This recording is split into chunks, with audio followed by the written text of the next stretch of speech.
Kami, ASEAN Ventures, sebagai perusahaan venture capital atau investor yang telah mendukung lebih dari 300 perusahaan teknologi di Indonesia, hari ini kita berkumpul untuk melakukan penanaman pertama atas 5.000 pohon mangrove yang kami persembahkan untuk memperkuat ekosistem pesisir di Labuan Bajo.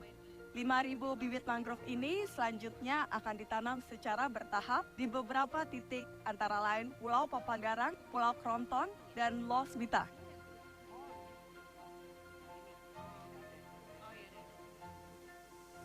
Penanaman ini tindak lanjutnya menjadi sebuah harapan terbesar. Kehidupan masyarakat sekitar sini, terutama di Papagarang, merupakan masyarakat nelayan yang punya potensi terhadap kegiatan-kegiatan perairan.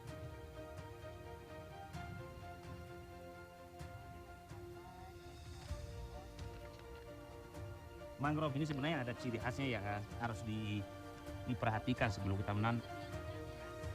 Kami dari Balai Taman Nasional Komodo berterima kasih sekali atas kontribusi luar biasa dari ASEAN terhadap pengelolaan mangrove di Taman Nasional Komodo.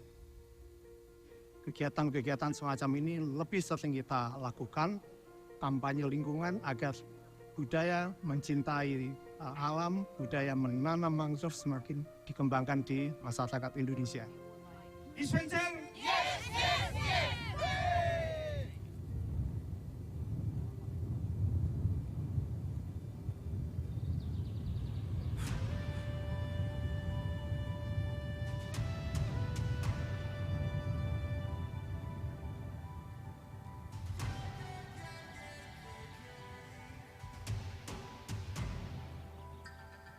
Hai teman-teman semua, kami bekerja sama dengan Ritz-Carlton, salah satu perusahaan portfolio ASEAN Ventures di bidang climate tech yang berfokus pada pengelolaan sampah berbasis ekonomi sirkular yang lebih efektif dan inovatif untuk individu dan industri ke depannya dalam kegiatan beach cleanup, bersih-bersih baju. Di sini kita menyisir sisi pantai di Pulau Padar. Jadi ini acara beach cleanup, kolaborasi antara Ritz-Carlton dengan ASEAN Ventures, Collab Project, dan BTNK. Kita mayoritas berusaha mengumpulkan sampah-sampah yang nggak bisa terdegradasi secara alami oleh alam. Contohnya sampah-sampah jenis plastik, kaca, kaleng-kaleng, itu kita angkut juga. Jadi plastik itu kalau diselamatkan ya, dia nggak akan terdegradasi secara alami, tetap ada di situ terus, mungkin untuk puluhan atau bahkan ratusan tahun. Seandainya hancur pun akan jadi mikroplastik. Oleh karena itulah diperlukan aktivitas seperti ini untuk memastikan sampah-sampah sejenis plastik yang nggak bisa terdegradasi secara alami itu diselamatkan dan bisa dikelola dan diolah dengan cara yang bertanggung jawab sehingga tidak mencemari lingkungan.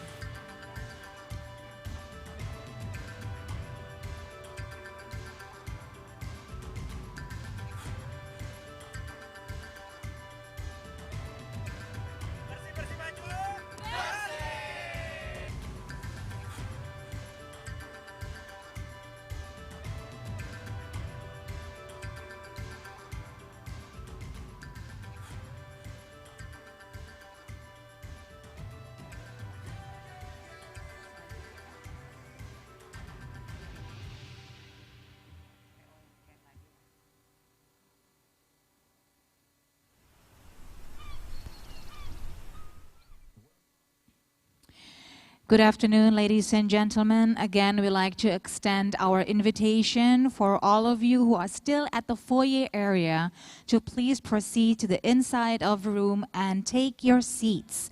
The Climate Impact Innovations Challenge 2023 Grand Finale is about to start. Once again, we'd like to invite everyone who are still at the foyer area to please proceed to the inside of the room and to take your seats. Our event, the Climate Impact Innovations Challenge 2023 Grand Finale, is about to start. Thank you. Therefore, we are confident and prudent into the new ASEAN growth. As the 16th largest economy in the world, Indonesia offers a growing digital economy potential thanks to its aggressive expansion in ICT infrastructure and collaborations between stakeholders. We take great pride in contributing to this journey of growth for over a decade. We are constantly making strides through sector-agnostic investments in tech companies and initiatives that enable greater impacts to forge a productive and healthy Southeast Asia for today, tomorrow, and more generations to come.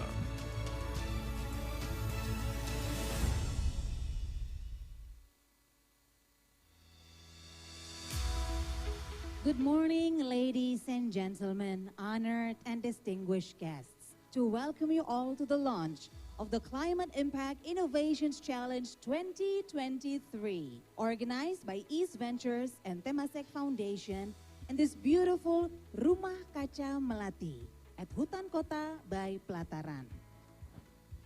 Climate change poses challenges for all countries across the world. Decarbonization continues to be a very pressing issue, with energy use accounting for 3/4 of the global emission. The ocean, which is the world's largest carbon sink, is also seeing a dangerous tipping point with rising sea level, acidification of the ocean, and pollution of the ocean. So as a response to this impact caused by climate change, the Temasek Foundation is partnering East Venture to launch this Climate Impact Innovation Challenge. And Southeast Asia faces a dual challenges.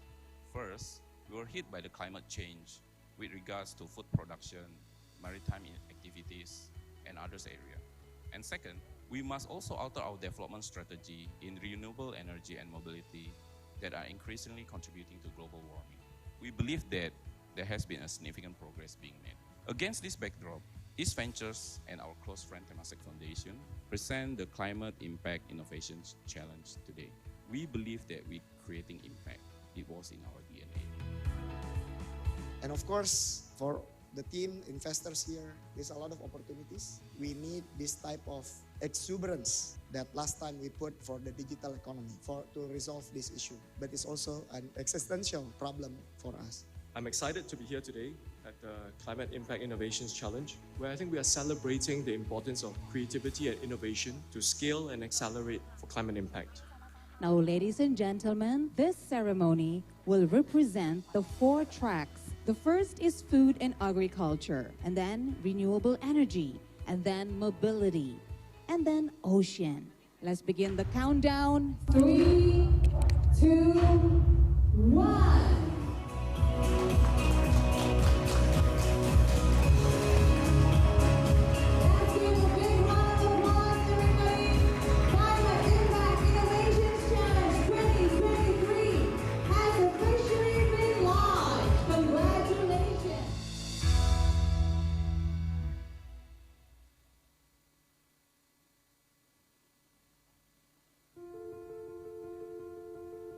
In every step we take, we are committed to continuously improving our sustainability practices to create more positive impacts to society and environment.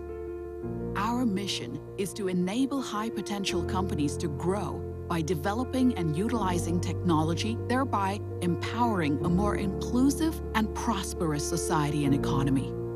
Innovative digital solutions can transform society by enabling small wins to accumulate and create momentum that drives more significant impact. East Ventures recognize the abundance of untapped potential for technology-based startups in Indonesia and actively sought opportunities to empower and take an active role to develop the digital economy in the country.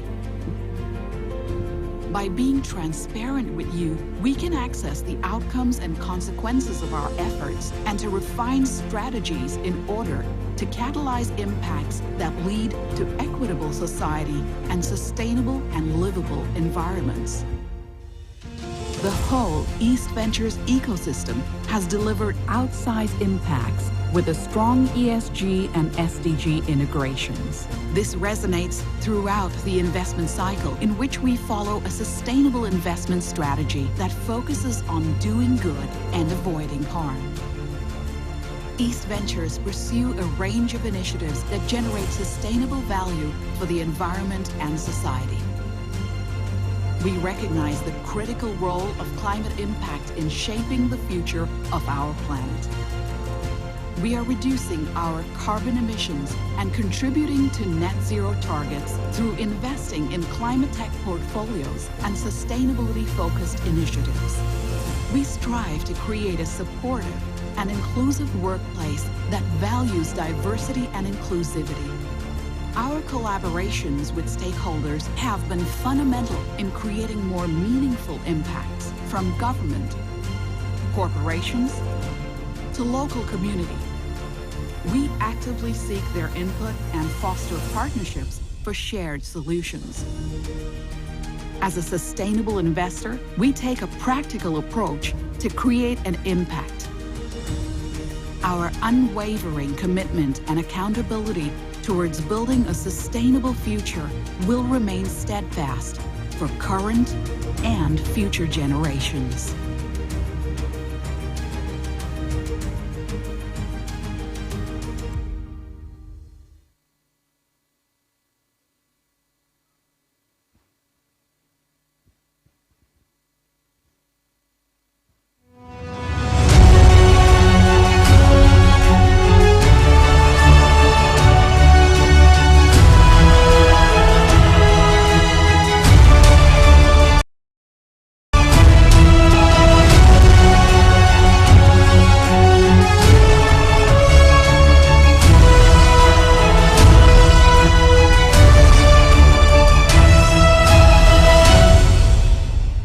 Good afternoon, ladies and gentlemen. A warm welcome to all of you to the Climate Impact Innovations Challenge 2023 Grand Finale. Thank you very much. This event is organized by East Ventures and Temasek Foundation right here at the Ritz-Carlton Hotel, Pacific Place, Jakarta. And this event is part of the sideline event of ASEAN-Business and Investment Summit 2023. First, allow me to introduce myself. My name is Siska Becker, and this afternoon I have the utmost honor, privilege, and thrill to be your host for the next few hours. And as your host, allow me please to extend my warmest welcome to a few distinguished guests who are here with us today. We'd like to welcome His Excellency Mr. Kwok Fook Seng, Ambassador of Singapore for Indonesia. We also like to welcome the representative from ASEAN-Business Advisory Council, and also Mr. Boon Hyung, Chief Executive Officer of Temasek Foundation. Thank you, sir, for being here. And also warm welcome to Mr. Lim Hock Chuan, Head Programs of Temasek Foundation. We also like to welcome Bapak Franky Usman Wijaya, Chairman and CEO Sinarmas Telecommunications and Technology, Vice Chairman Coordinator for Economic Affairs at Indonesian Chamber of Commerce. Thank you so much for being here with us. We also like to welcome Mr. Roderick Purwana, Managing Partner at East Ventures. And also Afina Sugiarto, Partner at East Ventures. We'd like to welcome Mr. Darsono Hartono, CEO of PT Rimba Makmur Utama. A warm welcome as well to Mr. Arif Rahmat, co-founder and executive chairman of Triputra Agro Persada. And also a very warm welcome to our media friends. Thank you so much for taking the time out of your busy schedule of deadlines to be here with us. And again, to all distinguished speakers, panelists, CIIC partners, and guests, and to all Temasek Foundation and East Ventures team, thank you for being a part of today's event. Ladies and gentlemen, today we are very thrilled to present the culmination of months of dedication and innovation. 12 exceptional finalists stand ready to showcase their sustainable innovations for Indonesia. The teams are set to compete across 4 tracks: renewable energy, food and agriculture, mobility, and ocean. As they fight for victory, a prize pool of 10 billion rupiah awaits, dedicated to piloting their solutions right here in Indonesia and beyond. Beyond the prize, they will also gain invaluable global exposure, access to investors, and other exclusive benefits, and not to mention perks. Furthermore, an engaging discussion panel awaits, centering around the theme of opportunities in climate tech. Esteemed speakers from diverse backgrounds will take the stage and share their experiences that will shed light on the vast potential of climate technology. As the event draws to a close, the much anticipated moment will arrive when we unveil the victors from each track of the Climate Impact Innovations Challenge. Now, ladies and gents, before we continue, for your information, the Climate Impact Innovations Challenge 2023 Grand Finale is also being live streamed through the website at climateimpactinnovations.com. So a warm welcome as well to all of our online audience. Thank you for joining us. And for all of you here who wish to post all of the excitements that you enjoy today at the Climate Impact Innovations Challenge 2023 Grand Finale on your social media, please don't forget to mention at CIIC_SEA, East Ventures, and also Temasek Foundation on Instagram, LinkedIn, or Twitter.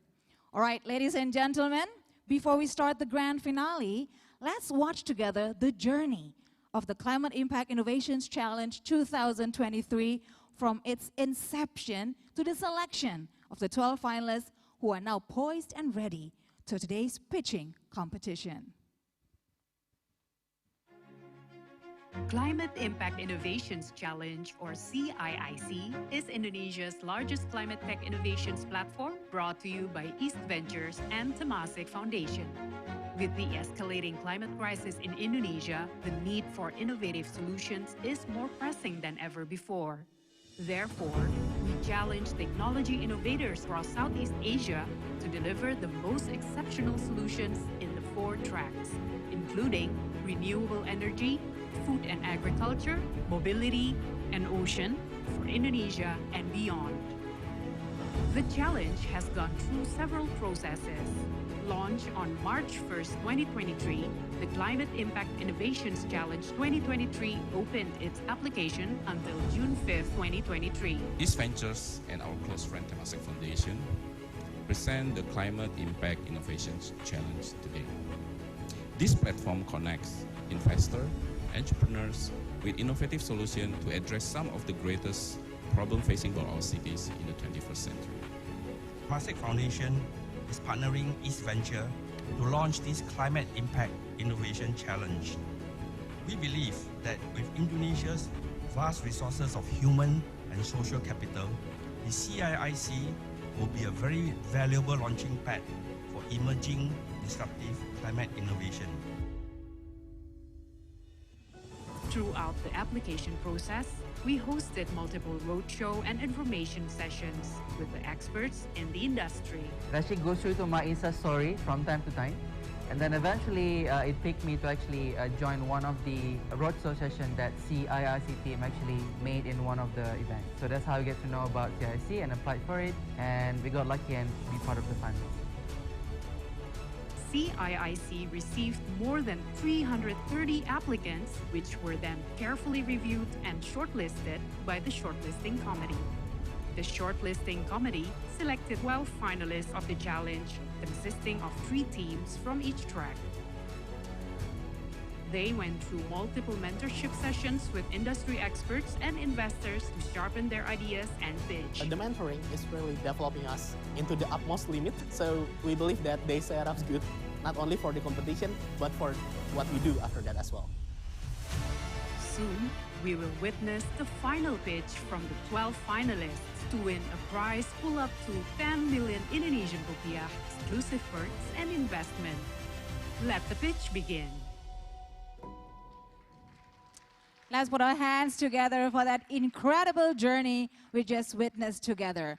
The path leading these 12 finalists to this stage today has spanned over 6 months.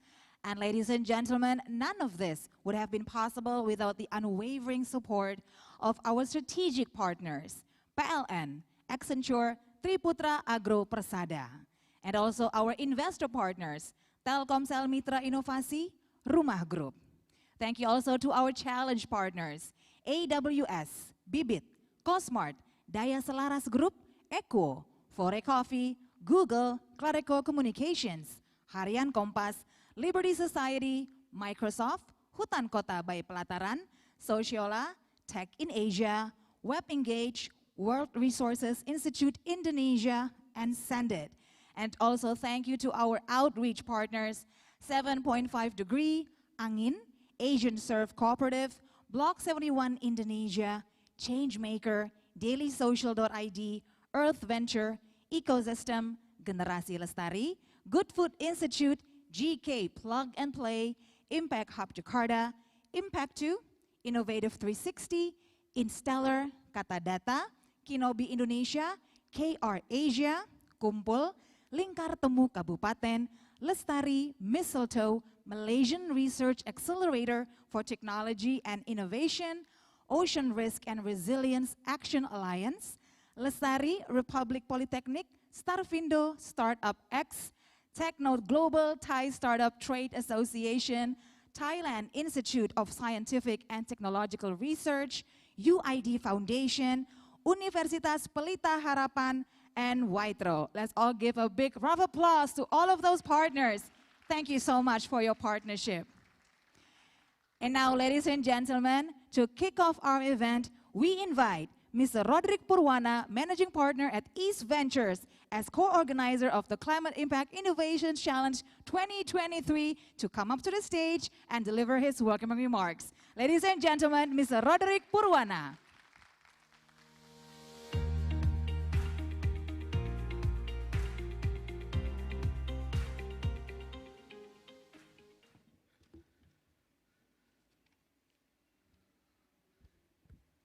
Hi, good afternoon.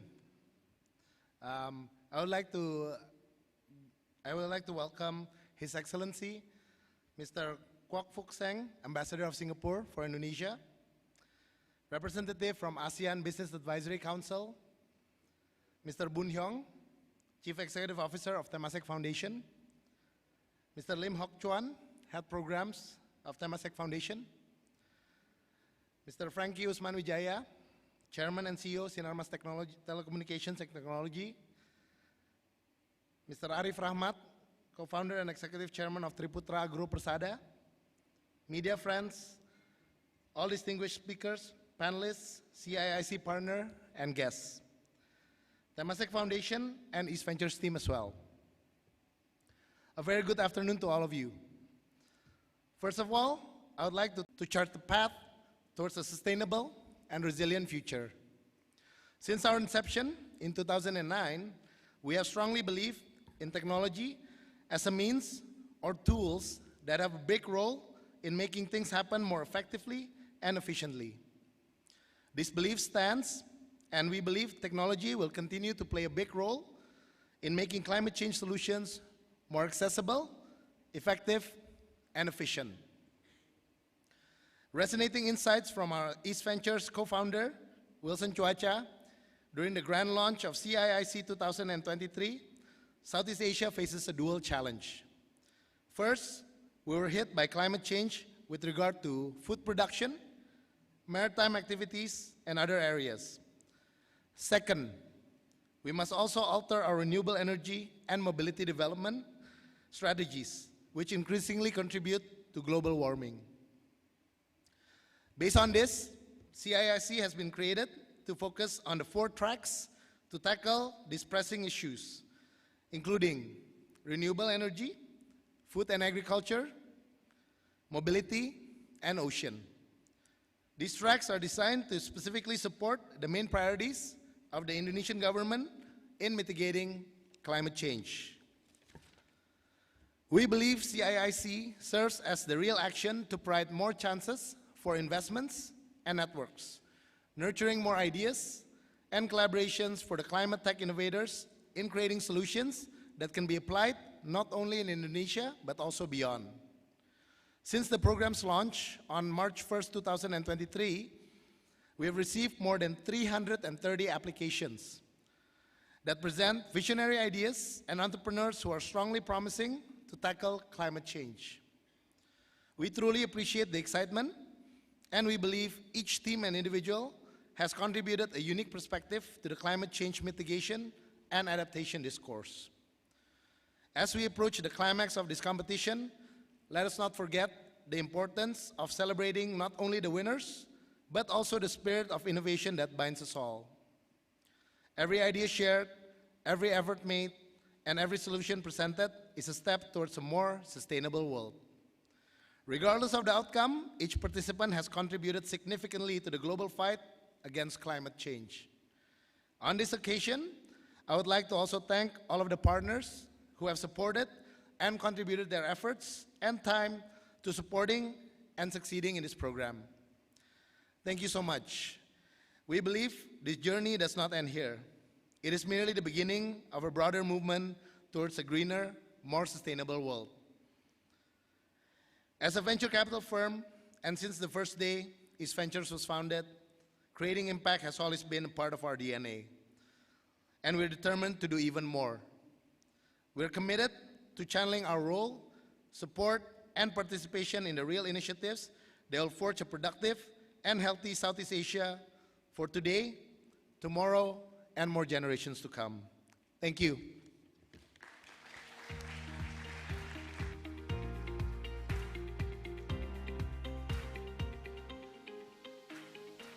Thank you very much, Mr. Roderick Purwana, for the warm welcoming remarks. And now, ladies and gentlemen, the next part in our event, let's welcome Mr. Lim Hock Chuan, Head Programs at Temasek Foundation, on stage with a round of applause.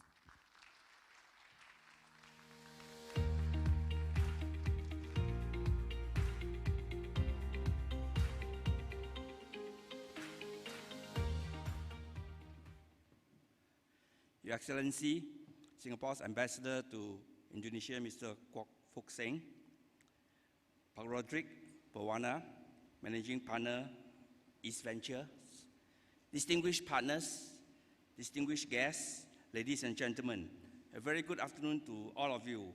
Once again, I would like to join Pak Roderick to welcome all of you to this grand final of the Climate Impact Innovation Challenge, jointly organized by Temasek and East Venture. My name is Lim Hock Chuan, and I'm the head of programs for Temasek Foundation.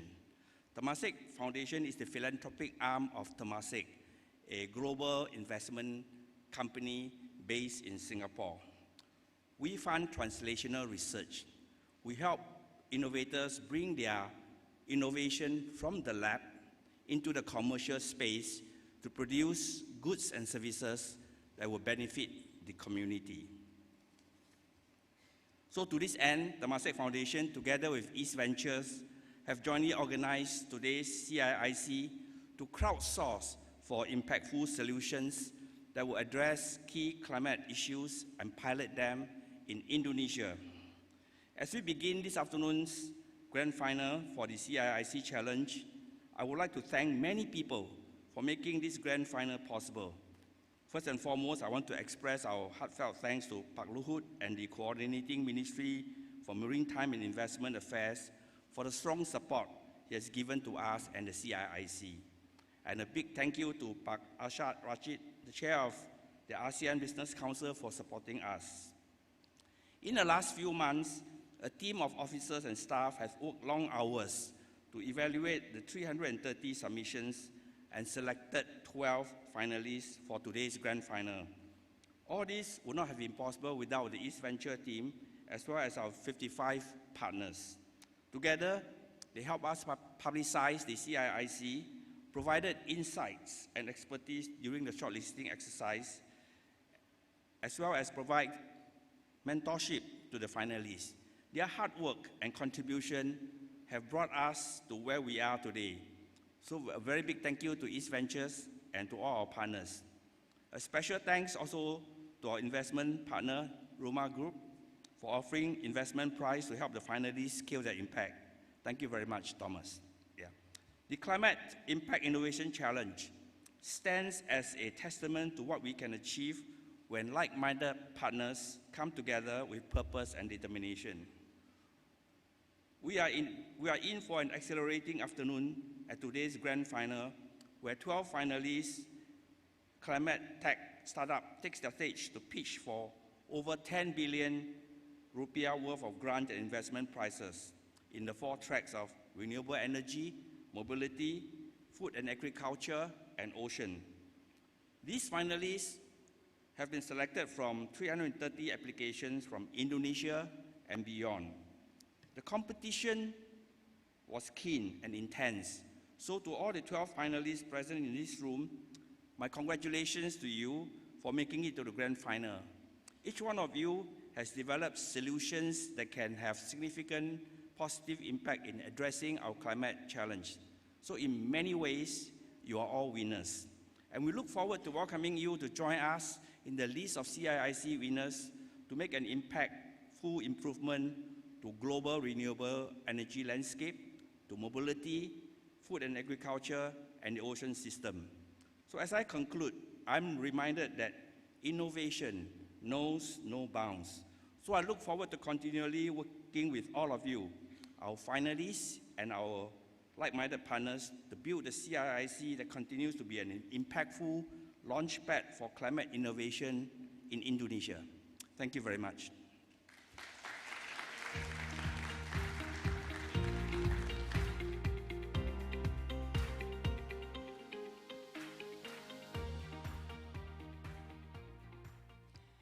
Thank you very much to Mr. Lim Hock Chuan for that inspiring, welcoming remarks.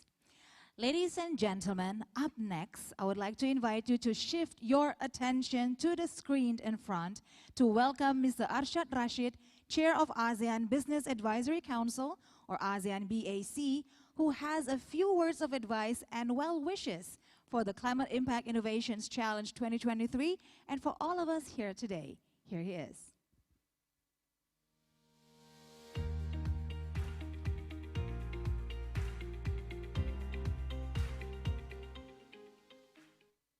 Honorable guests and excellencies, Bapak Stefanus Hadiwijaya, Chief Investment Officer at the Indonesia Investment Authority, participants of the Climate Impact Innovation Challenge, and everyone joining us via the live streams.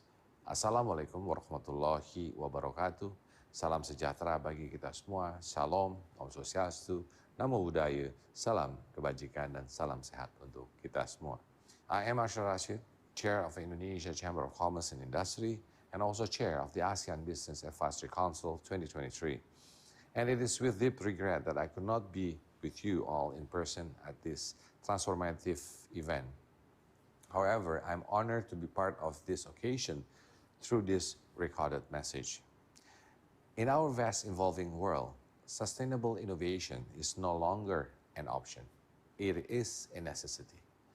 The innovation showcased in this challenge, particularly in the tracks of renewable energy, food and agriculture, mobility, and ocean, highlight the limitless potentials of human ingenuity. These ideas are our defense against climate change and our pathway to a greener future. Indonesia, with its abundant resources and thriving entrepreneurial spirit, is uniquely positioned to lead in the realms of sustainable growth. But to truly harness this potential, we must break down the silos that divide sectors. Public-private collaboration, bridging government, businesses, and communities are vital.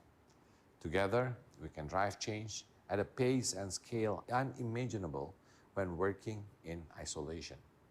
ASEAN-BAC, or the ASEAN-Business Advisory Councils, under my chairmanship, is fully committed to fostering this collaboration, ensuring that startups and businesses have the environment they need to flourish and tackle environmental challenges head-on. Our vision at ASEAN-BAC aligns with the ideals of this challenge. We believe in creating avenues for businesses to not only thrive economically, but also champion the cause of sustainability. By supporting innovative ideas, ensuring access to resources, and bridging gaps between businesses and policymakers, we aim to make ASEAN a beacon of sustainable growth.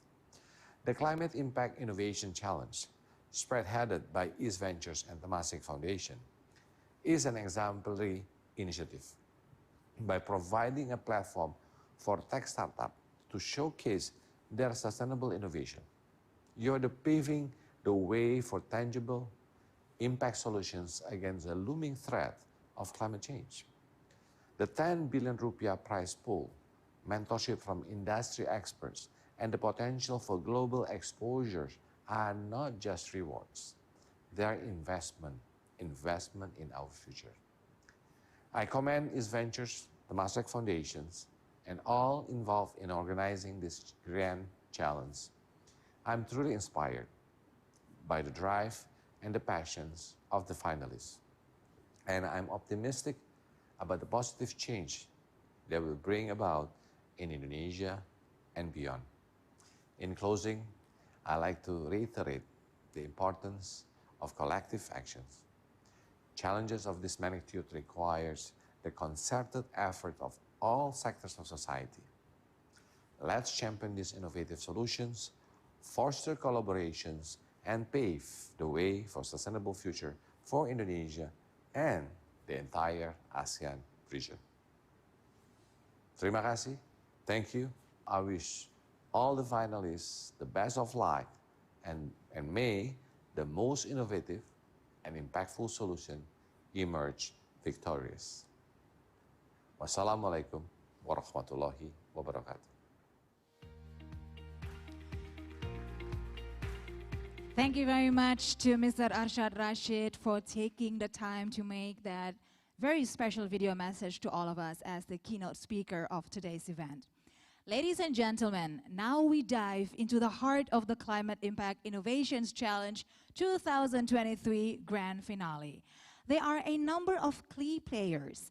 Among these, our spotlight turns to those who hold the scales of expertise and objectivity, our esteemed panel of judges. Their role is vital, especially today at the grand finale of the Climate Impact Innovations Challenge 2023. Allow me to introduce our judges. And wish you the best of luck on looking at all the pitches that we're about to see on stage today. With our esteemed judges ready, the stage is set for a remarkable showcase of innovations. And now let's turn our attention to the highlight of the event, the highly awaited signaling the countdown. A single ring will signify that 1 minute is left, while a double ring indicates that time is up. After that double ring, you'll have 10 seconds to wrap up your presentations. Beyond that, then I'm sorry, but I have to cut in and stop your pitching. So to our finalists, it's not just your ideas that needs to be sharp. Your timing needs to be as precise as your innovation. We will start the pitching competition with the mobility track, followed by renewable energy track. And then we'll have a 15-minute coffee break, and we will finish strong with the ocean track and the food and agriculture track. So get ready, finalists, and for the audience, let's all give a big round of applause for the Climate Impact Innovations Challenge 2023 Grand Finale. And now, let's all welcome the lucky first finalists. Blitz, the stage is yours.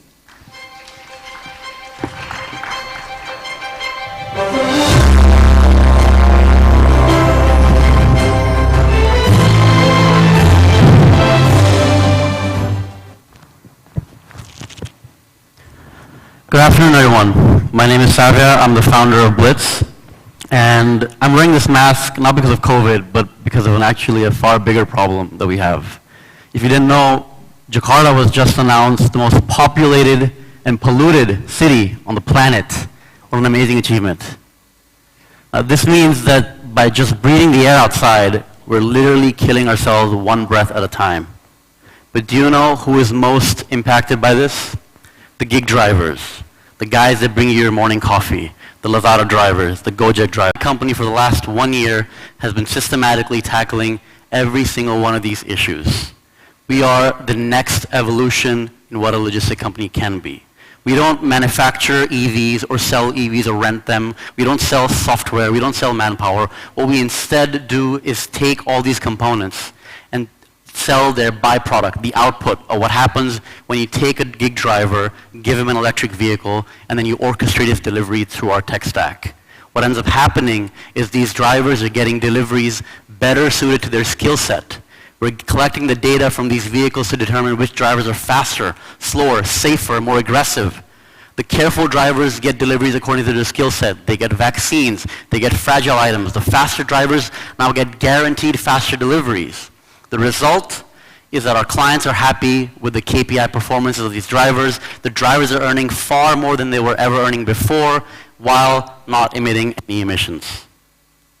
Today we're spread nationwide, covering and delivering everything from cold storage, frozen goods, to groceries and medicine and everything in between. We charge our clients very simply per delivery, and we're predominantly focused on last mile today. Now, in the last 1 year, we've signed over 40 clients.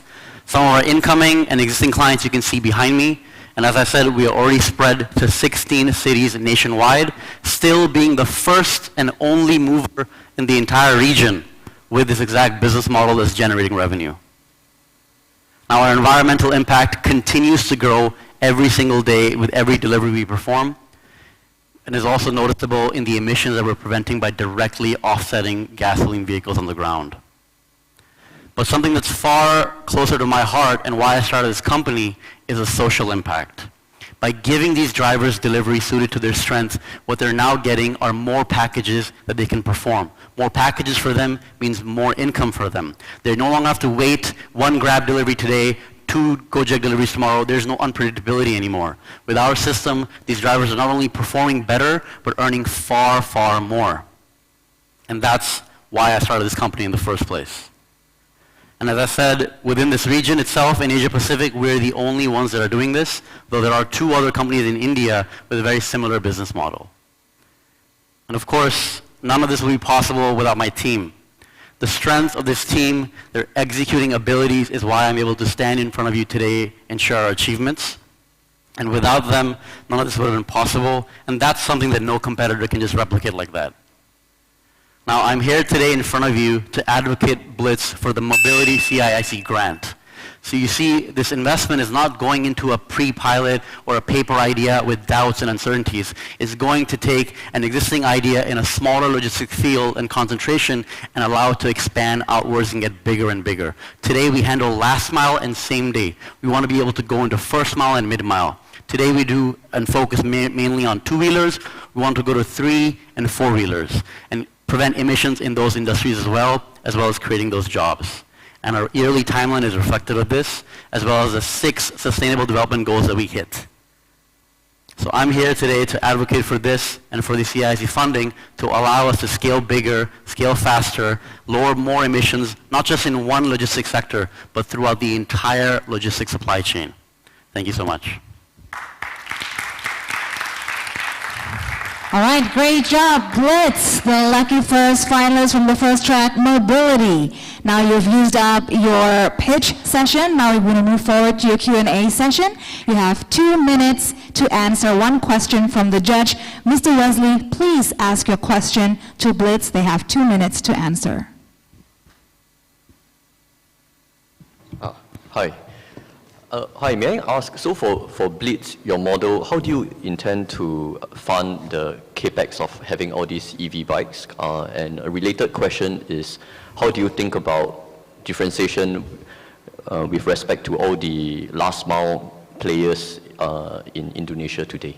Very good question. In fact, we're entirely capex light when it comes to that model. Like I said in the beginning, we don't manufacture these bikes. We actually get our EVs from our OEM partners on a lease basis that the driver gets, which means the driver is solely responsible for actually paying off that lease. But the issue is these drivers can't afford these leases without stable income. So what Blitz effectively does is generate and aggregate the demand from these players and accordingly divide them to these drivers and give them the EV lease at the same time. This means the OEM is happy, they're getting their 36-month lease paid off, the drivers are having a stable enough income that not only allows them to survive, but also pay off and lease that is responsible for their livelihood. That's number 1. Number 2, as you see, we don't just work with logistic companies. We work with any company that has any kind of delivery-related SOP, which means you're talking frozen companies handling frozen goods, medicine, apothec, e-commerce. Logistics are our clients, and what you end up seeing in logistics is that the logistic companies aren't able to handle and make money off of every delivery, so they outsource these edge cases. Well, what Blitz does is aggregate these garbage edge case deliveries and make profit out of that from the logistics sector, as well as providing new logistics to other industries that don't even have it, like groceries, e-commerce, medicine, healthcare, and so on and so forth. So hopefully I answered that question to the best of my ability. Okay. Maybe if I ask a follow-on, is it okay if I ask a follow-on question? We only have like 15 seconds left. Okay. I'll be quick. Go ahead. So if the likes of Grab or Gojek, if they were to adopt EVs themselves, how would you respond? Grab's our client. Okay. Gojek can also be our client, and that's our product works. So that's why they're our clients, right? And so I think that's how I would answer that. That's all the time we have for the Q&A session. Let's give it up for Blitz. Great job. All right, ladies and gents, we now proceed to the second finalist from the mobility track. Please welcome Transisi on stage.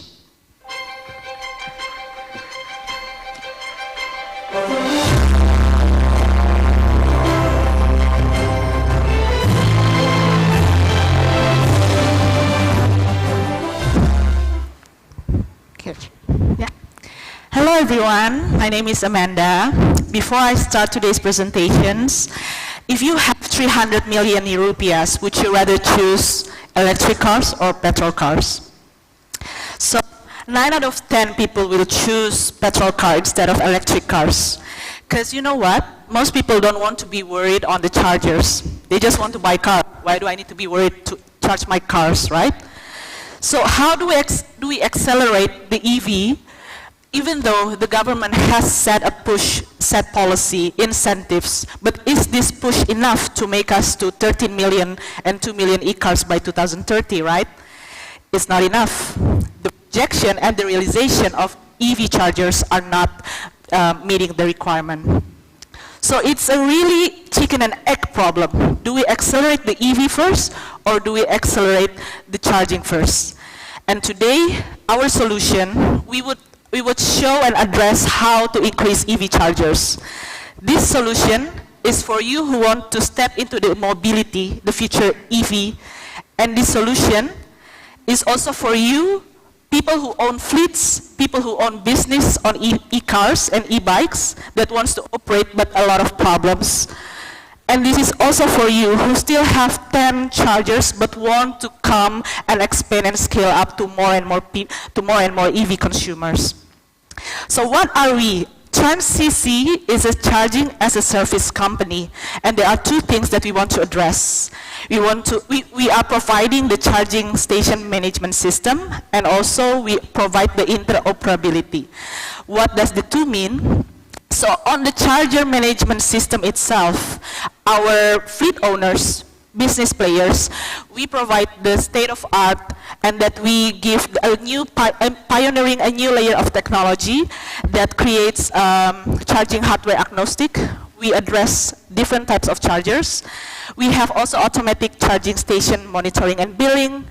And on the user side, in case you know, like you have hundreds of chargers now, you don't need to download hundreds of apps. With our Transisi apps, you have the seamless, and we give you the experience to charge in any chargers. So that's our interoperability solution. What our business model look like on the consumer side, we give people pay-per-use business model, and on the charger, on the fleet owners, we give the transaction fee, so then everyone can have our software subscription. How big is the EV market in Indonesia? It is very big, and we aim to have 170 million on the EV charging and also our CSMS software. Now, how do we scale up our strategy? So we are at the current stage of launching our first product with National Research in BRIN, and then by next year we want to be commercialized by having this fully customizable charging service to our products and to our fleet owners too. And we need the grant funds, especially heavily invested into our software. We are not a company full of assets of hardwares, but we give that hardware a new pioneer layer of technology to create interoperability hub. And we do, as a company, have SDG at our hearts. So we want by 2030 to have more and more, enabling more and more businesses. And we want to scale up EV charging infrastructure with our interoperability hub. Now, where do we stand? Transisi is the first company that address B2B and B2C. So B2B2C meaning that we give the solutions to the businesses and also to the EV consumers. To name a few, these are our awards so far. It's been 2 years, and we are very grateful to have the first award from Germany, and also these esteemed clients and partners. We are in close collaborations with the government as well. As you know, we foster collaboration here, and that's why us from the Netherlands, we are having the company here established already in Indonesia, and we are full of R&D experts. We are also commercial experts managing, experience in managing millions-dollar projects in Europe and also in Indonesia. Now, these 6 people here, we want to foster collaborations with all industry. And yeah, we are still 6, but soon it will be 7. So thank you so much for your time, and we hope, starting from now, buckle up, you'll see more of Transisi in Indonesia mobility in the future. Thank you. All right, there was Transisi. The time for your pitch is over. We now go to your Q&A session. To Mr. Lim, please ask your question to Transisi, and she will have 2 minutes to answer. Well, congratulations, Amanda, for a very good presentation. My question is, how is your technology differentiated from other providers who are in the same space, and why would private charging operator want to work with you? That's a very good question, Pak. Oh, yeah, that's a very good question. Thank you.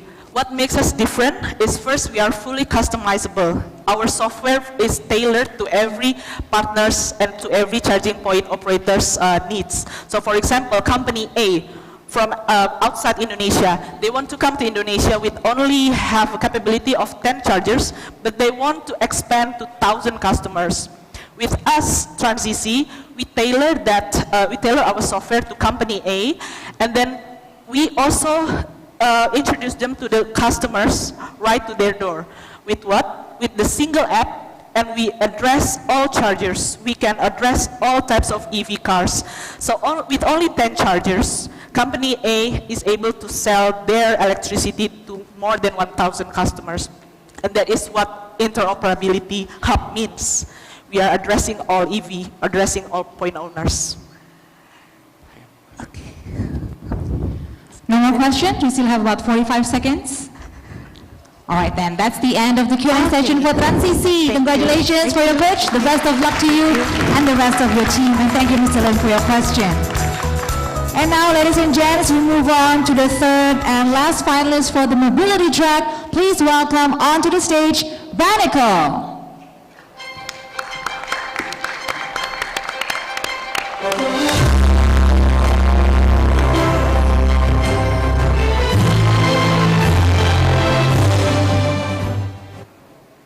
Good afternoon, everybody. My name is Eric Januar. I am the co-founder and chief operating officer of Baniql. It stands for Battery Nickel, and we are a startup based in California, Silicon Valley. And I'm joined here with the co-founder and CEO, Willie. He'll join us during the Q&A sessions after this. And what are we trying to address today?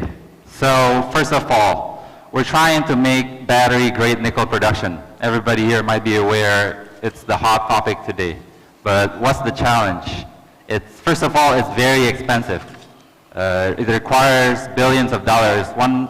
Anybody who would like to enter the market needs at least 1 billion or more to join. And second of all, the toxicity. Why is it toxic? Because right now there is a huge waste problem. Every time they're refining nickel, the byproduct contains acid, it's highly acidic, and chromium, that's highly toxic. And at first they're about to put it in a deep sea thing. Good thing the government banned that and put it on land. But now there's no land solution. They're just dumping it, making a dam, and they'll all seep back in down to the ocean eventually. And today it's a monopoly controlled by one country, And it's great because they have excellent technology, that's why. The point is the industry is not yet disrupted. So, and just to give you a sense of the market, with ore and MHP, the government is trying to downstream the process in Indonesia. Baniql stands right here trying to make nickel to begin with. We're not going to stop there. We have cobalt, manganese, and all the other ores. And we have close partnerships with precursor and cathode manufacturers working in close collaborations that our product actually met the specifications. And Indonesia is our initial target market. We're not going to stop there. And just this year alone, it's about 1.4 billion in IPO in this industry.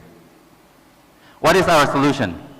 So we have the Baniql net zero atmospheric leaching and electrowinning process. First of all, our in-house design. Here, we build it, it's cost effective. This will enable small to medium business player to enter the market because the capital, as you'll see, is much less than what it takes today. And most importantly, we're taking a holistic approach. Through circular economy, the waste here, our aim is to be zero waste. The byproduct of our process, because it's mild, we can use it as a brick, and this is to power Indonesia today for building our IKN in the future. And it's not just talk, today is in our production facility in Bandung, we are already making nickel plating here. That's one of electroplated nickel that we're producing in Indonesia.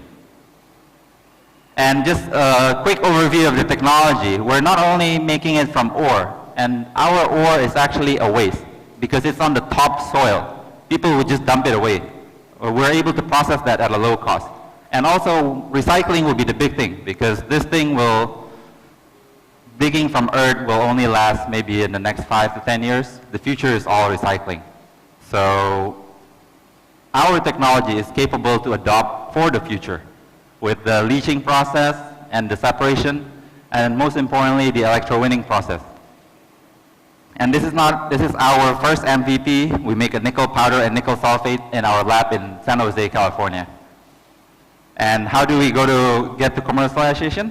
We're an engineering solution, so we try to build our patent portfolio. So we'll work with other partners to license our technology and work in close collaboration, like hopefully joint ventures with the smelters and cathode producers to build this. And not only that, our R&D enables a lot of data collection. And the milestones that we've achieved so far in about a year and a half, in our lab in California, we produced this nickel sulfate MVP. In just 6 months or less, in Indonesia, we are already in Bandung, Java. We're producing 10,000x scale-up of this product.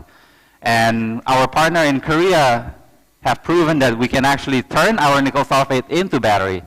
And we have filed one patent. It's published today, but we're not going to stop there. And the funding here from the innovation is going to be used for further patents, hardware, R&D, and external certification.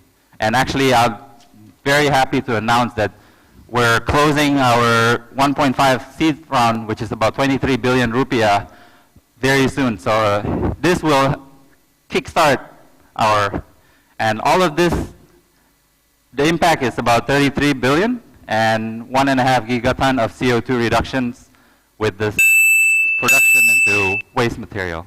Thank you. Right, Baniql, great job. Now your 5 minutes is up. Now we're going to your Q&A session. You'll be joined by your team member. Mr. William, please ask your question to Baniql. They have 2 minutes to answer. Yeah, thank you, Baniql. So I think I would like to ask about how much is the capex needed to deploy Baniql solutions?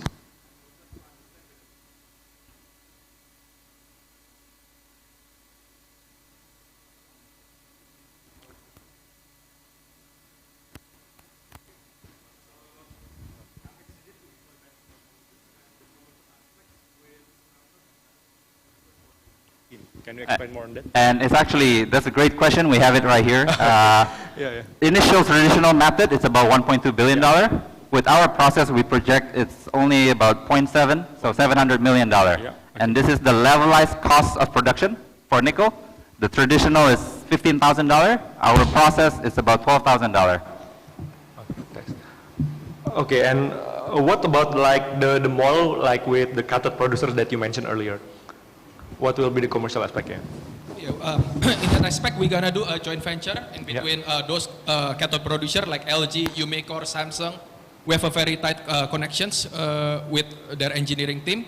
So what happened is like we're gonna build the smelter all together, combining with all the big companies like Rio Tinto, Vale, BHP Billiton, and then you're gonna have like all those cathode manufacturer next to our line. That's what they do in Korea for Umicore and Samsung at least, and we're gonna deploy the same model. So all the product that comes from our factory will be deployed directly next to our facility. So like you're going propose like joint ventures, like what's your take, like 70-30 and stuff? And for now it's 20-80, but it's gonna be very expensive depending on our credibility. As we gain more credibility, then it's gonna be more expensive. And in short, we're aiming for vertical integration. So that's what this JV is going to go. Okay, thank you. No more questions, Mr. William? Okay then. Thank you very much, Baniql. Great pitch. The best of luck to you and your team. All right, ladies and gentlemen, all participants of the Climate Impact Innovations Challenge 2023, in a moment will enter the pitching competition for the renewable energy track. So same rules still apply as the previous track. Each team will also be given 5 minutes to deliver a pitch and then followed by questions and answers by the jury for 2 minutes. Let's invite the first finalist from the renewable energy track to deliver their pitch. Please welcome 360 Energy.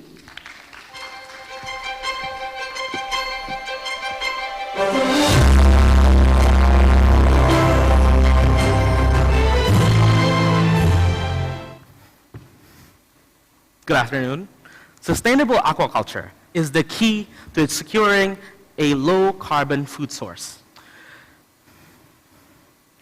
Indonesian aquaculture is already a $12 billion industry, and smallholder fish farms is the key to this success. Yet farmers like Pak Sumarna still spend up to 13% of their annual expenses on electricity alone. With 1.3 million farmers around Indonesia, like Pak Sumarna, this adds up to about $1 billion in energy spending annually, 87% of which go to fossil fuels. In a country with the second largest hydroelectric power potential, this is not ideal, right? So we have to solve this problem. How?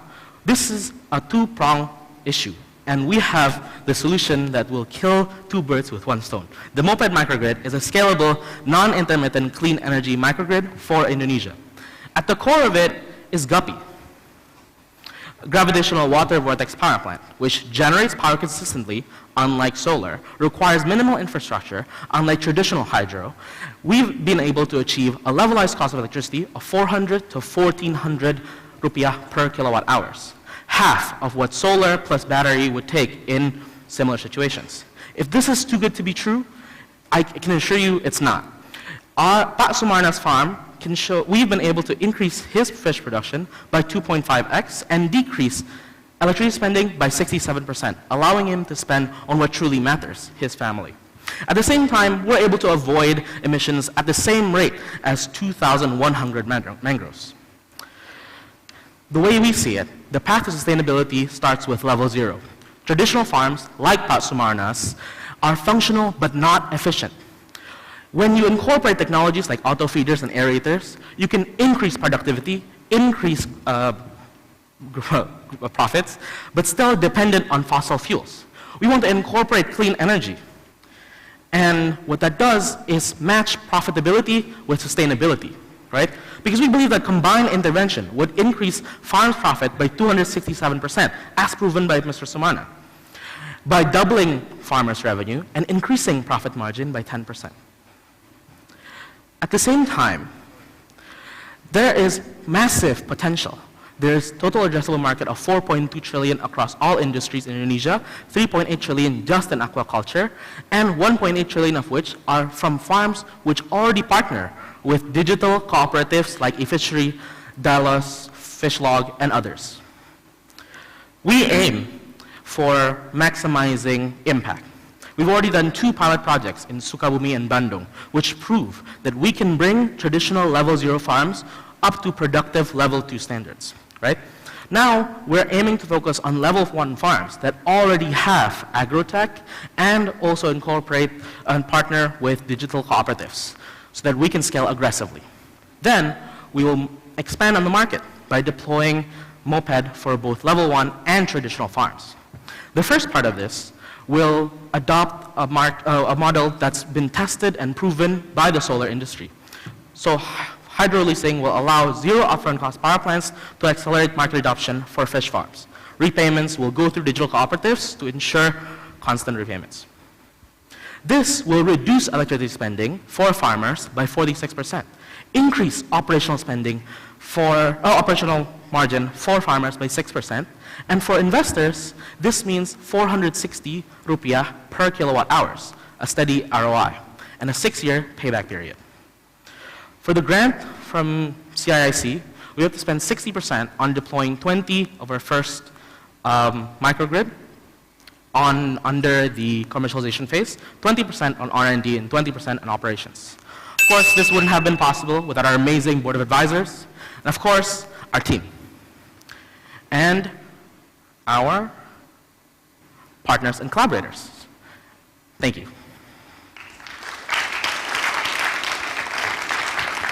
All right, 360 Energy, that's the end of your pitch. We now go to the Q&A session. You'll be joined by your team member.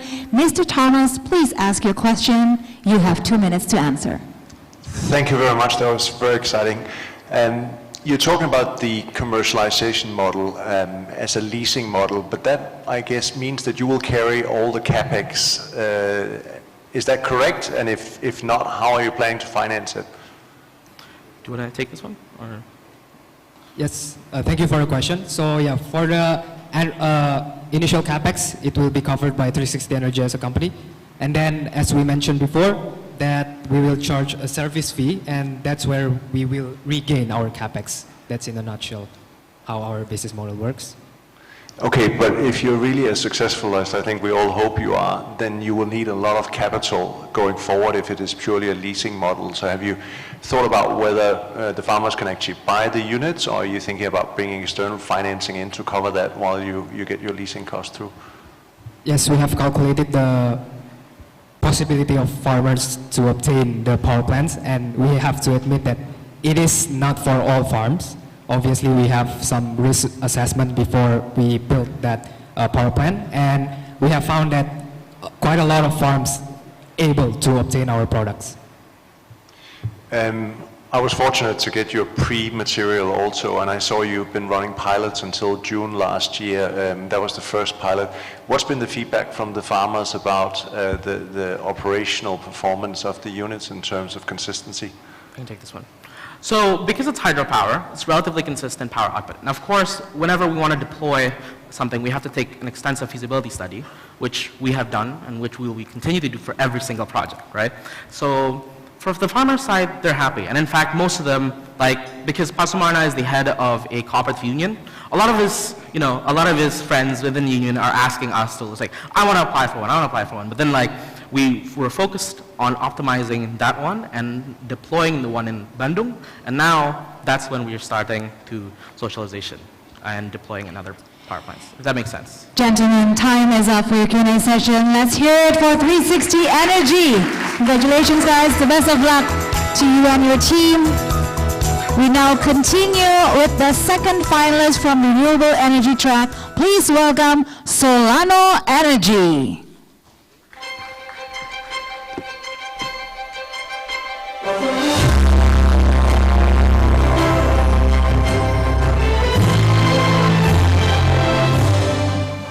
Good afternoon, everyone. Selamat siang. My name is Tia. I'm the co-founder and CEO of Solano Energy, an asset-light power company from Vietnam. Our mission is to bring green energy for a clean future, with reducing the human eco footprints without impacting the conveniences of modern life. Our target market is Southeast Asia, where the rising middle classes is consuming a lot more electricity. Yet 2/3 of electricity in Southeast Asia is still coming from fossil fuels. And 4 countries accounting for almost 80% of power capacity in the region. Let's zoom into Indonesia. The average Indonesian is consuming about a third of the global average, and we expect this number to rise with the country's economy. Yet, when we look at the amount of renewable energy in the Indonesian power sector, it's less than 0.2%. So it's clearly not feasible going forward with the current ways of delivering clean energy. Solano, we are reinventing clean power delivery with our hardware, for both landed properties and apartment units. On the left-hand side, you can see the products for the landed buildings, and the right-hand side, we're developing that one for apartment units.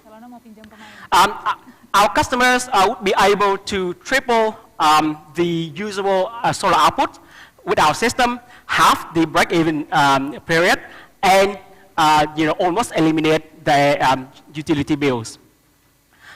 We target the end user of electricity, the households, the commercial buildings, and the offices.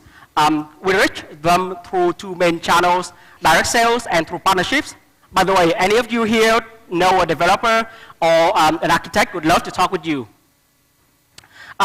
Next from here, as mentioned, South Asia is our market. We aim to target the big electricity markets of South Asia, Indonesia, Vietnam, Thailand, Malaysia, where there's solar abundance, very sizable power markets, as well as very aggressive renewable targets. We aim to use the CIIC grant in order to productionize our miniature ESS hardware, and also roll out a small scale here in Jakarta, hopefully. Here's the team behind Solano. We're all Oxford and Cambridge engineers, having worked in many big companies around the world, and are now converging back to the region. We're supported by a very strong advisory board, and I use the opportunity to reach out to any one of you here who would know an expert of the Indonesian power system. Our hope is that together we can build a cleaner future, and I would love to talk to any of you. Thank you.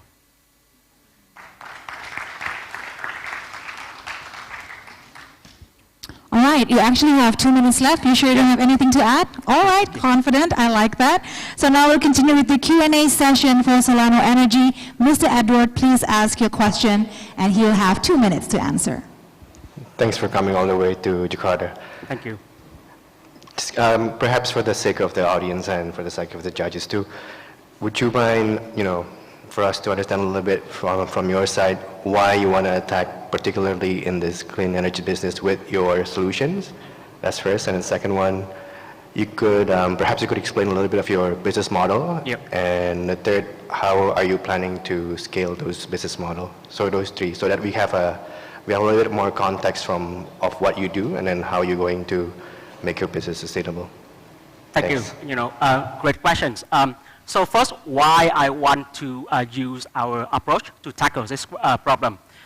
Well, the traditional model of delivering or generating and delivering energy is that you have a centralized power plant, which will require a massive amount of capital upfront.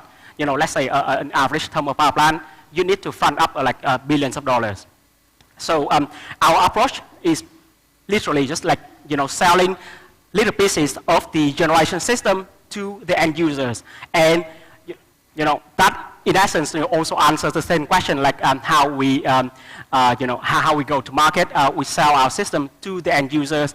They pay for the system upfront, and hence financing the generation assets. And yeah, I guess that is the third question. If you may repeat that. Yes, so you're selling it to the end user, meaning end consumers. users, yeah. And the end users will have to, they need to have some kind of solar power installed in their... No, we sell complete systems. Basically, we sell both the PV panels and the batteries. The solar panels, they are commodities already. So we just source them from the open market. And our core product is the ESS system. We sell to them, but we expect not a lot of people would have PV panels already. So we, I'm sorry, Solano Energy, your time is up. Thank you very much to Solano Energy. Great pitch. Best of luck to you.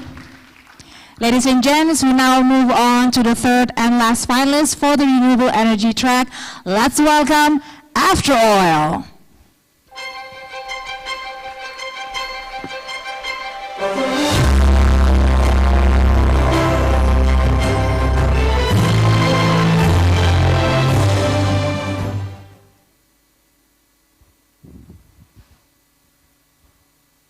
Yes.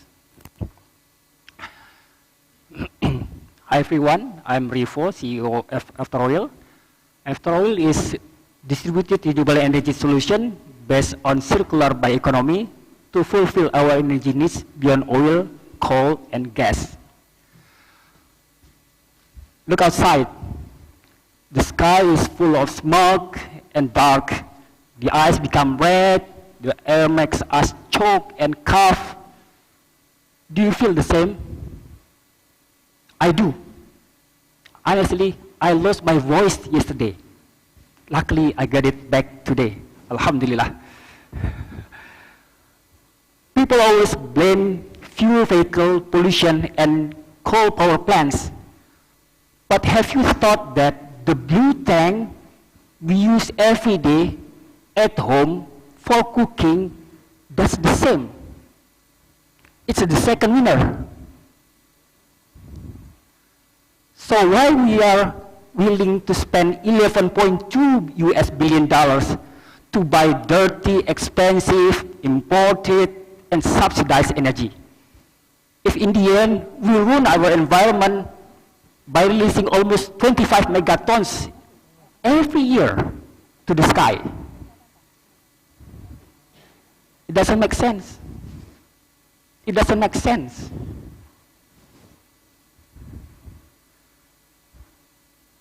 On the other side, on land, we have no problem to handling biomass.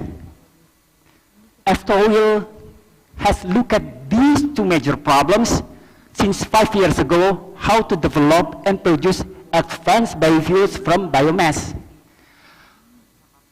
From the feedstock list, we can see that we only need 13% to reduce LPG gas emissions. But the question is how? This is very important. The solution is what we call eco-gas on demand with balance of ESG for our planet, people, and profit. Let's go deeper.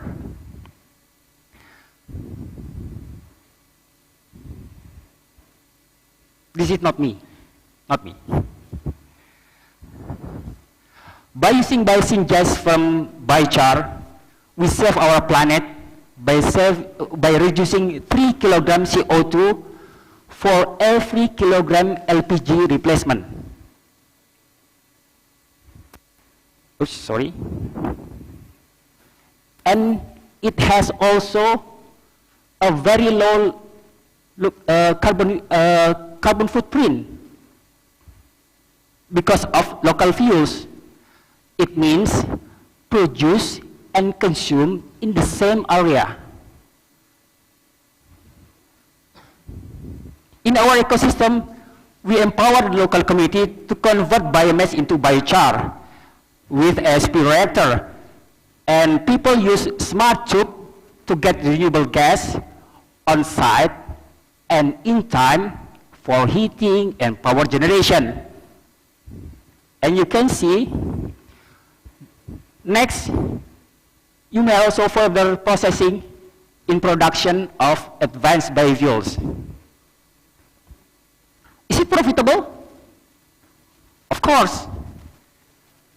We make low-cost clean energy by three things: cheap feedstock, low energy processing, and very low logistic costs. And plus, we still have bioproducts. You can see that the energy density of biochar is only half of LPG. So the price is much cheaper. People will save energy by spending up to 70%. 70%. 70%. And the gas is quite high quality, the blue flame. This is our business model is inspired by blockchain structure to build our eco-gas on-demand ecosystem. Since 5 years ago, we had half of milestone journey on the roadmap. This is the project finance estimates. We will get rate return 111%, and decarbonize 2,000 tons. And the funding team. Thank you. All right, I apologize after all, that's the end of your time for your pitch. Thank you very much. We now ask Mr. William to please ask the question to AfterOil. They have 2 minutes to answer. Okay, so I'm gonna ask a couple questions. The first is like, what would be the capex for you on the building the SB reactor on using that? And also like, how long does it take to process the biomass into the biochar? And I see a bit that you mentioned about the pricing for smart stove, like so $50. Would like to understand more on the unit economics on that. You mentioned like 20% margin, right? I assume like, shouldn't it be a bit bigger on that? Can you? Yeah. The capex. Sorry. Yeah. Yeah. We only need 165 for 2 locations, 2 sites. Yeah.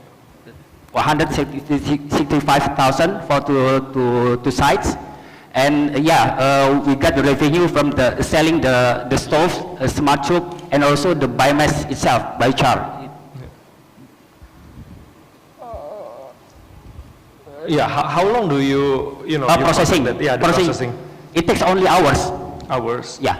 And what are the use cases of the the bio oil as a byproduct for the biomass fuel? Yeah.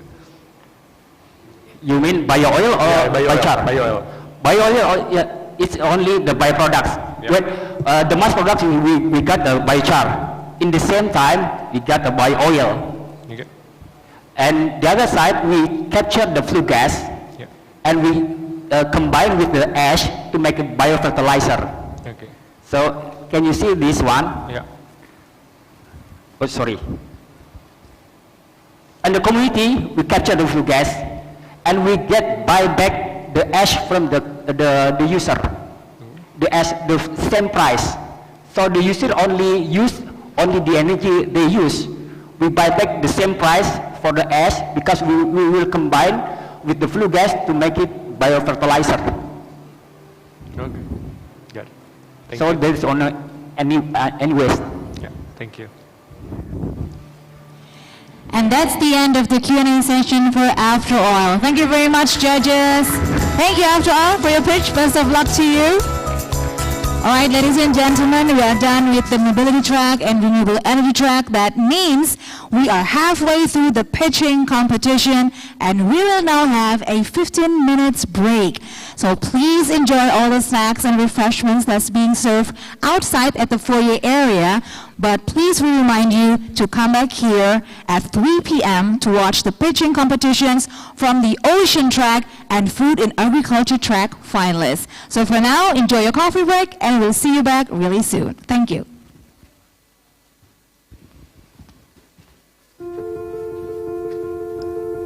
In every step we take, we are committed to continuously improving our sustainability practices to create more positive impacts to society and environment.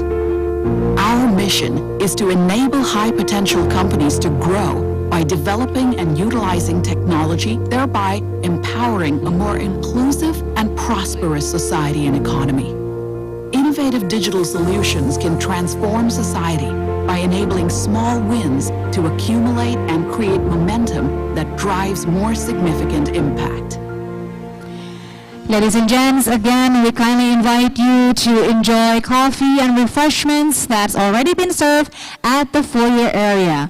You have about 15 minutes to stretch your legs and enjoy that coffee break, and we expect you to be back by 2:40, so then we can begin on time for the second half of the pitching competition. Enjoy, and we'll see you soon. In order to catalyze impacts that lead to equitable society and sustainable and livable environments. The whole East Ventures ecosystem has delivered outsized impacts with a strong ESG and SDG integrations. This resonates throughout the investment cycle, in which we follow a sustainable investment strategy that focuses on doing good and avoiding harm. East Ventures pursue a range of initiatives that generate sustainable value for the environment and society. We recognize the critical role of climate impact in shaping the future of our planet. We are reducing our carbon emissions and contributing to net zero targets through investing in climate tech portfolios and sustainability-focused initiatives. We strive to create a supportive and inclusive workplace that values diversity and inclusivity. Our collaborations with stakeholders have been fundamental in creating more meaningful impacts from government, corporations, to local community. We actively seek their input and foster partnerships for shared solutions. As a sustainable investor, we take a practical approach to create an impact. Our unwavering commitment and accountability towards building a sustainable future will remain steadfast for current and future generations.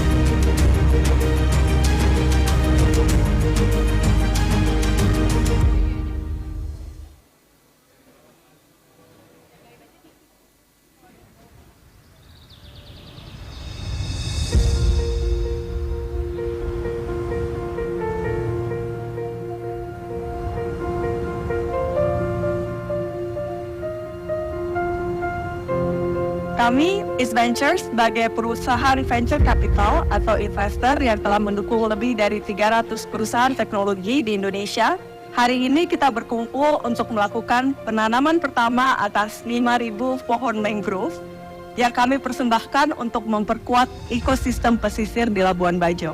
5.000 bibit mangrove ini selanjutnya akan ditanam secara bertahap di beberapa titik antara lain Pulau Papagaran, Pulau Kronton, dan Los Bita.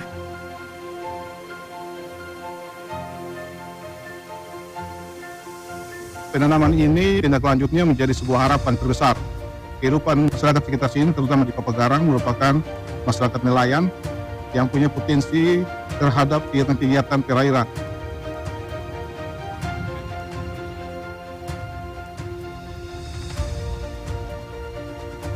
Mangrove ini sebenarnya ada ciri khasnya yang harus diperhatikan sebelum kita menanam.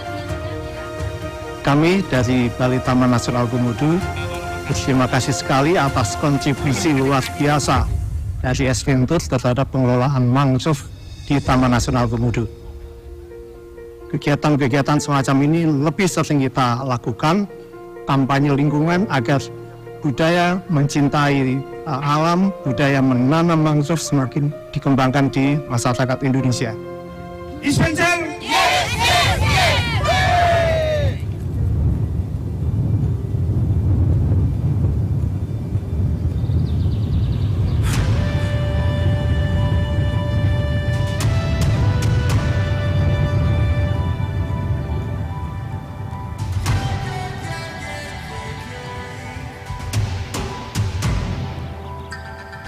Hai teman-teman semua, kami bekerja sama dengan Ekosistem, salah satu perusahaan portfolio East Ventures di bidang climate tech yang berfokus pada pengelolaan sampah berbasis ekonomi sirkular yang lebih efektif dan inovatif untuk individu dan industri ke depannya dalam kegiatan beach cleanup bersih-bersih baju.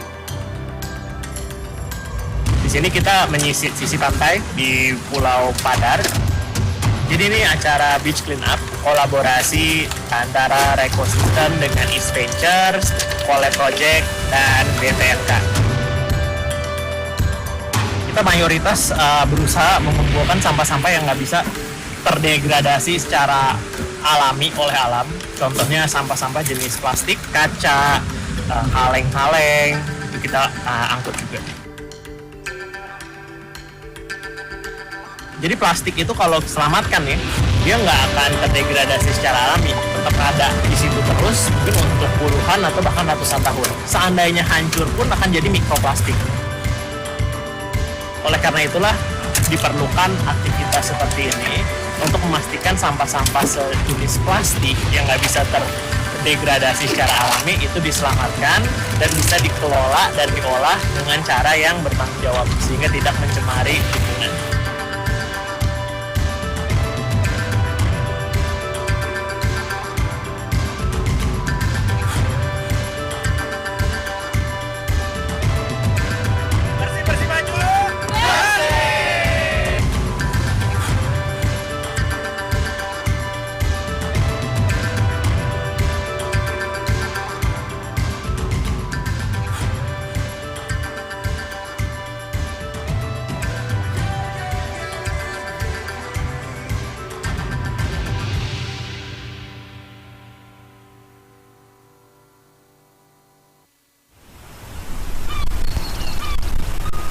Welcome to Indonesia,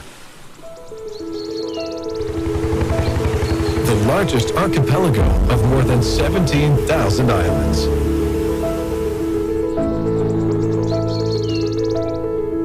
Indonesia has been globally recognized for its development and role as a host to numerous international events, reflecting trust from global leaders and the community. Indonesia is much more than just diverse cultures and stunning landscapes.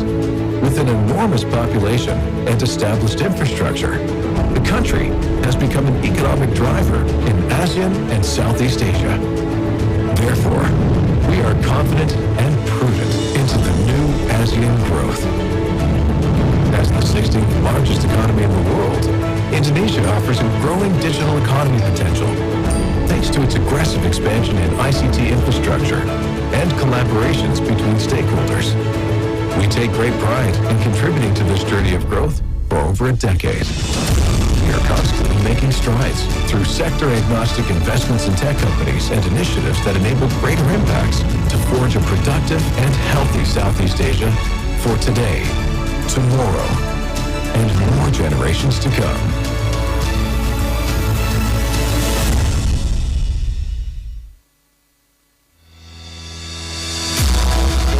Good morning, ladies and gentlemen, honored and distinguished guests. To welcome you all to the launch of the Climate Impact Innovations Challenge 2023, organized by East Ventures and Temasek Foundation in this beautiful Rumah Kaca Melati at Hutan Kota by Pelataran.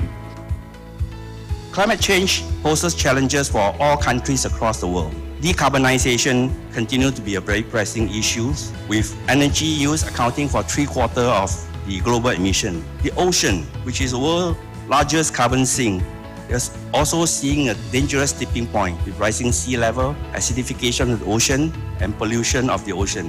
So as a response to this impact caused by climate change, the Temasek Foundation is partnering East Venture to launch this Climate Impact Innovation Challenge. And Southeast Asia faces a dual challenges. First, we were hit by the climate change with regards to food production, maritime activities, and others area. And second, we must also alter our development strategy in renewable energy and mobility that are increasingly contributing to global warming. We believe that there has been a significant progress being made. Against this backdrop, East Ventures and our close friend Temasek Foundation present the Climate Impact Innovations Challenge today. We believe that we're creating impact. It was in our DNA. And of course, for the team, investors here, there's a lot of opportunities. We need this type of exuberance that last time we put for the digital economy to resolve this issue. But it's also an existential problem for us. I'm excited to be here today at the Climate Impact Innovations Challenge, where I think we are celebrating the importance of creativity and innovation to scale and accelerate for climate impact. Now, ladies and gentlemen, this ceremony will represent the 4 tracks. The first is food and agriculture, and then renewable energy, and then mobility, and then ocean. Let's begin the countdown. 3, 2,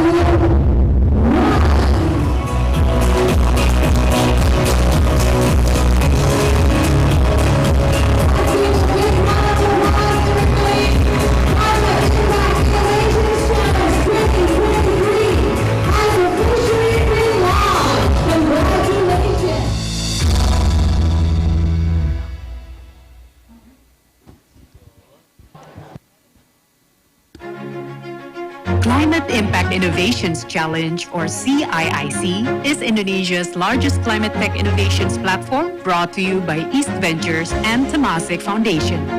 With the escalating climate crisis in Indonesia, the need for innovative solutions is more pressing than ever before. Therefore, ladies and gentlemen, attendees and participants of the Climate Impact Innovations Challenge 2023, we invite you now to please get ready and make your way back to the room as we're going to begin with the second half of the pitching competition. We'll see you soon.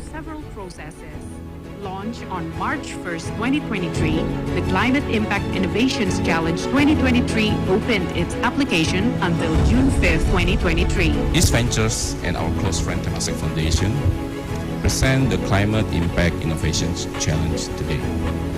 This platform connects investors, entrepreneurs with innovative solutions to address some of the greatest problems facing our cities in the 21st century. Temasek Foundation is partnering East Venture to launch this climate impact. Once again, ladies and gentlemen, may we have your attention, please? We would like to start with the second half of the pitching competition on time. So we invite all participants and attendees of the Climate Impact Innovations Challenge 2023 to please leave the foyer area and make your way back to the room and take your seats. Thank you. Sessions with the experts in the industry. I actually go through to my Insta story from time to time, and then eventually it picked me to actually join one of the roadshow sessions that CIIC team actually made in one of the events. So that's how I get to know about CIIC and applied for it, and we got lucky and be part of the panel. CIIC received more than 330 applicants, which were then carefully reviewed and shortlisted by the shortlisting committee. The shortlisting committee selected 12 finalists of the challenge, consisting of 3 teams from each track. They went through multiple mentorship sessions with industry experts and investors to sharpen their ideas and pitch. The mentoring is really developing us into the utmost limit, so we believe that they set us good, not only for the competition, but for what we do after that as well. Soon, we will witness the final pitch from the 12 finalists to win a prize full up to 10 million Indonesian rupiah, exclusive perks and investment. Let the pitch begin.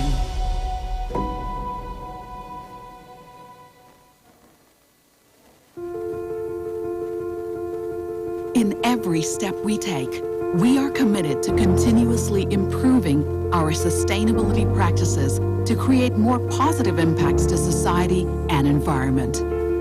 Our mission is to enable high-potential companies to grow by developing and utilizing technology, thereby empowering a more inclusive and prosperous society and economy. Innovative digital solutions can transform society by enabling small wins to accumulate and create momentum that drives more significant impact.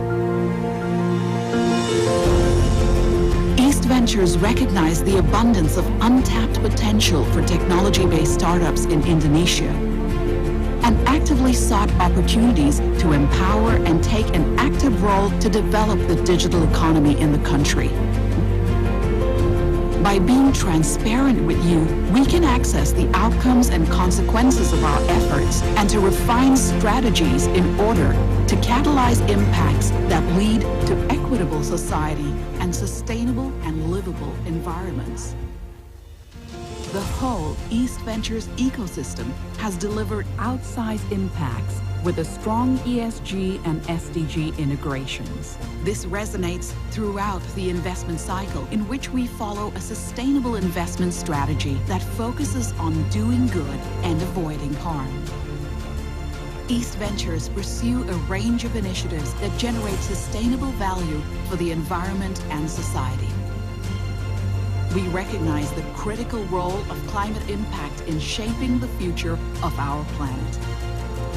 We are reducing our carbon emissions and contributing to net zero targets through investing in climate tech portfolios and sustainability-focused initiatives. we strive to create a supportive and inclusive... Ladies and gents, all participants, the second half of the Climate Impact Innovations Challenge 2023 is about to start. We wait for you inside the room. Please take your seats. Thank you. To local community, we actively seek their input and foster partnerships for shared solutions. As a sustainable investor, we take a practical approach to create an impact. Our unwavering commitment and accountability towards building a sustainable future will remain steadfast for current and future generations.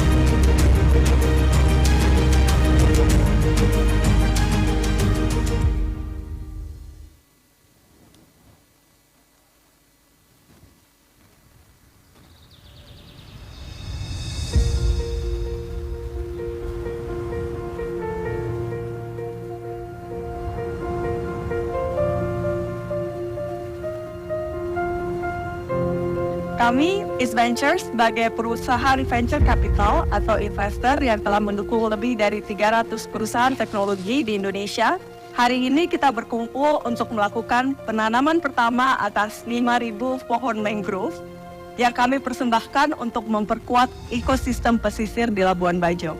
5.000 bibit mangrove ini selanjutnya akan ditanam secara bertahap di beberapa titik antara lain Pulau Papagaran, Pulau Kronton, dan Los Bita.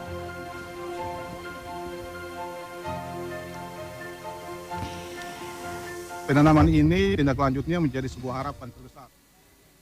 Baik, siap. Ladies and gentlemen, we are still waiting for the remaining of attendees and participants to join us back in the room for the second half of the Climate Impact Innovations Challenge 2023 that is about to start. Thank you.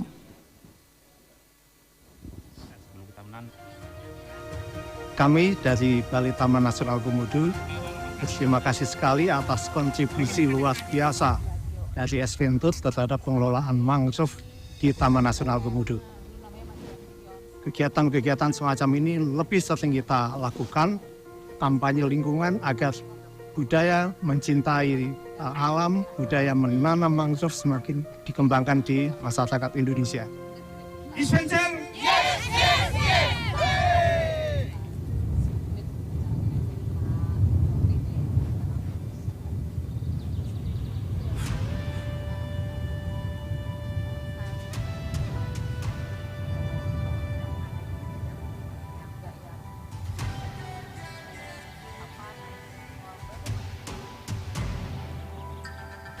Hai teman-teman semua, kami bekerja sama dengan Ritz-Carlton, salah satu perusahaan portfolio East Ventures di bidang climate tech yang berfokus pada pengelolaan sampah berbasis ekonomi sirkular yang lebih efektif dan inovatif untuk individu dan industri ke depannya dalam kegiatan beach cleanup bersih-bersih baju.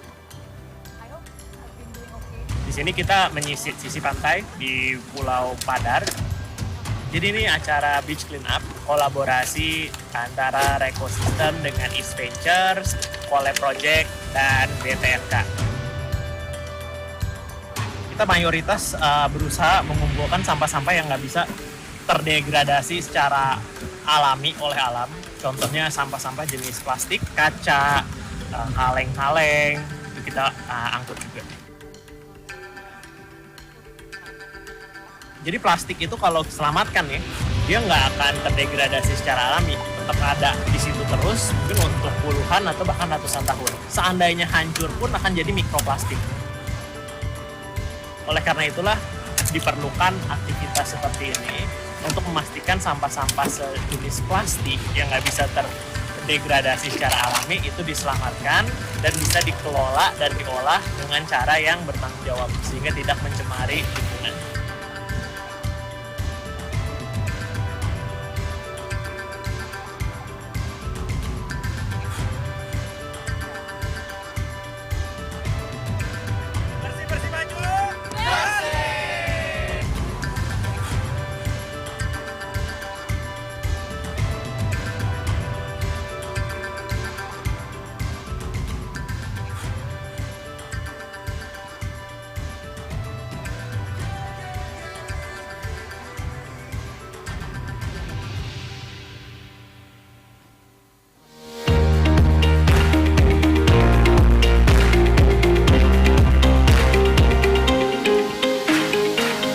right, good afternoon once again, ladies and gents, participants. Welcome back to the second half of the Climate Impact Innovations Challenge 2023. Still with me, your host, Siska Becker. Now, ladies and gents, before we start the second half, I want to give you a quick reminder to all of you, our attendees. On each of your seats, we have provided a souvenir for you, a merchandise bag that you all can bring home. Just want to make sure that you don't leave them behind when you leave at the end of your event. That is our token of appreciation for all of you, our attendees, for being a part of our event today. So now, ladies and gents, are you ready? We'll now begin with the second half with the pitching competition for the Food and Agriculture track. So maybe I can give some round of applause for all the finalists who are now ready by the stage to deliver their pitch. Same rules with the previous track. Each team will also be given 5 minutes to deliver their pitch, and then followed by a Q&A session by the jury for 2 minutes. And now let's invite the first finalists from the Food and Agriculture track to deliver their pitch. Ladies and gentlemen, please welcome Qarbotech. Qarbotech?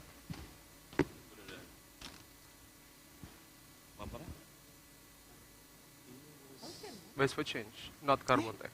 Qarbotech, auction. Ocean. Ocean aja diulang aja. Ocean. Yeah.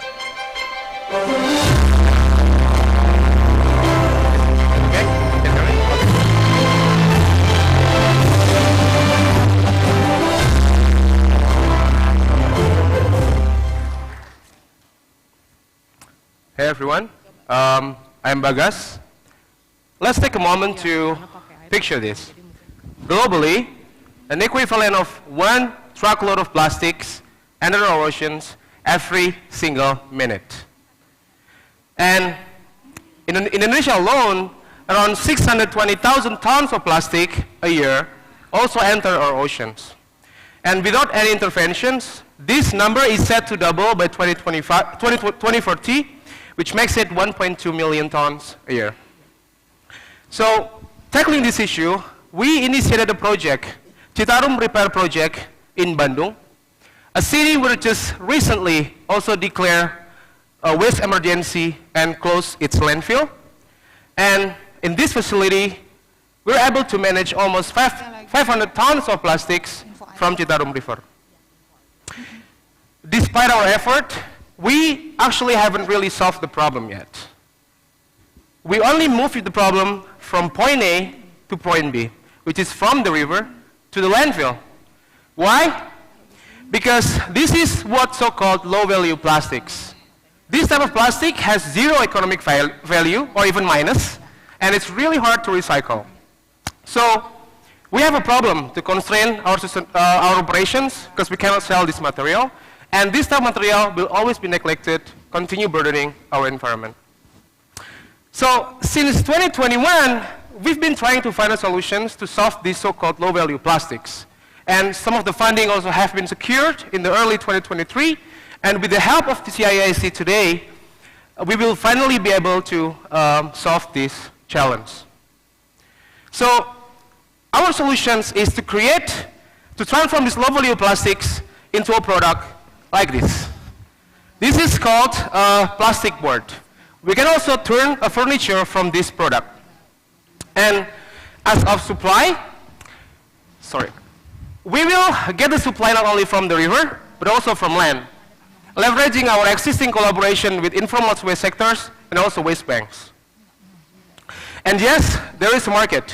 Just last year, around 43 billion market in sustainable furniture market. And even if we can collect and manage all plastic leakage in Indonesia, that's still only a fraction of the total market. We will collaborate with consumer package brands. As you can see these pictures, we've actually had several low-value plastic projects before, but discontinued due to lack of sustainable buyers. And we're also going to leverage our long-term partnership with Repurpose Global, using innovative financings like plastic credit to ensure the financial sustainability. Waste for Change here is not alone. We will combine our forces with River Recycle, Finland-based company specialized in river cleaning facilities, and now they have been operating in 5 countries across the globe.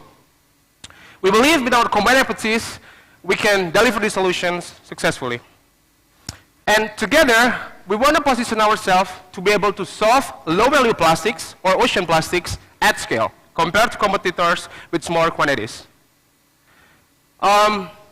With the 4 billion combined funds from CIIC and the other funds, we will be able to establish a facility capable of processing 550 tons of low-value plastics a year. And what happens if we can manage these 550 tons a year? Well, first, we're going to generate 8 billion Indonesian rupiah in revenue. We're going to employ 30 persons from the local surroundings. And then, most importantly, we're going to reduce the GHG emissions much more compared to common practices such as incineration or even open dumping. But the most importantly, above all, if we can transform these low-value plastics into economically viable product, we can then eliminate the term of low-value plastics, which also means there will be no more plastic leakage to our oceans. Thank you.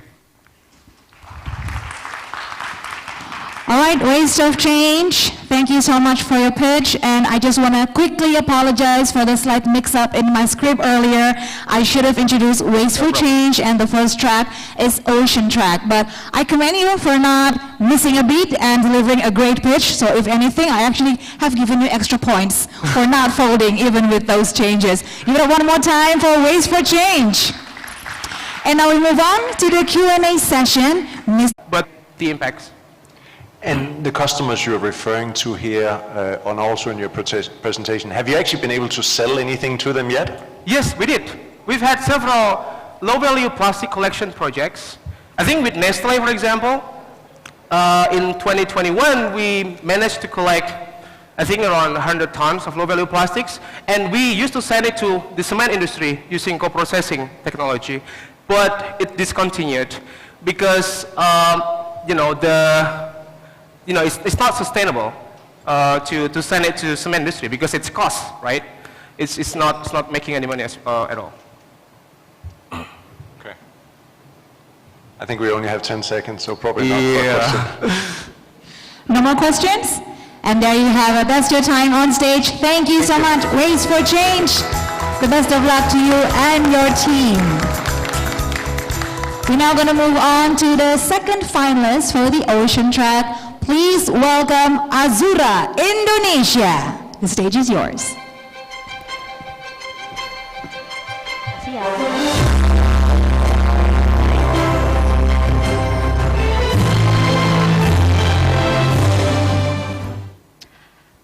My first encounter with giant manta ray during my diving trip made me in love with the ocean.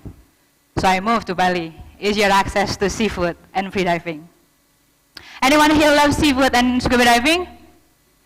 Woo! Congratulations, you are part of the problem, but also can be part of the solution. Every year, smallholder fishermen emit more than 8 million tons of carbon dioxide. Here in Indonesia, we have over 2 million coastal fishermen. They are riding small boat, using small fishing gear, and not going far from the coastal. Citing United Nations, they're important to us. However, their activities putting growing pressure on the marine environment. This is a typical boat that small fishermen use in Bali. To run this one trip, it requires 5 liters of petrol. And those 5 liters contribute to 11.5 kilograms of carbon dioxide. Don't forget to mention there is oil spilling from monthly maintenance. We know that ocean absorbs 90% of the heat in the atmosphere, leading to global warming. In Azura, we are keen to do an action to help our ocean cool. Introducing to you our flagship product, Mantawan, electric propulsion system powered by a battery pack. We built this in-house in Bali. There is no need for Kickstarter, and you can experience silent sailing. The battery pack, we use lithium ion with capacity 2.5 kilowatt hours, can accommodate the sailing up to 3 hours at maximum speed non-stop. There is two direct impact that user can create when they're shifting from combustion engine to manta. First is carbon footprint, reduction by 78% if the user the fisherman folk, East Java coastal area, and start the R&D for bigger engine, 15 horsepower. Since 2019, we have been collaborating with really great organization, commercial company and donors, and we hope CIIC can join us initiative and contribute to the market expansion for Bali ecotourism and bigger boat fishermen. I want to touch a bit about the investment. We are raising money next year around $300,000 to create coastal fishing in Indonesia sustainable environmentally, economically, and socially. And this fund will managed by us. Why us? Since 2019, with limited manpower and strategy, with our specific knowledge, we collaborate. None of us left. We attract passionate people. Indonesia, that's your time on stage. The best of luck to you. Great pitch. All right, ladies and gents, let's continue to the third finalist of Ocean Track. Let's welcome Ijo on stage.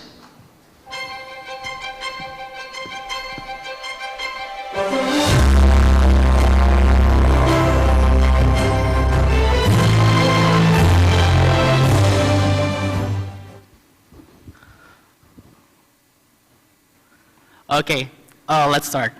Good afternoon, ladies and gentlemen, honorable judges and guests. My name is Rian Dewangga, CEO of Ijo. Did you know that Indonesia is the largest seaweed exporter of the world? Meanwhile, most of the seaweed farmers live below the poverty lines.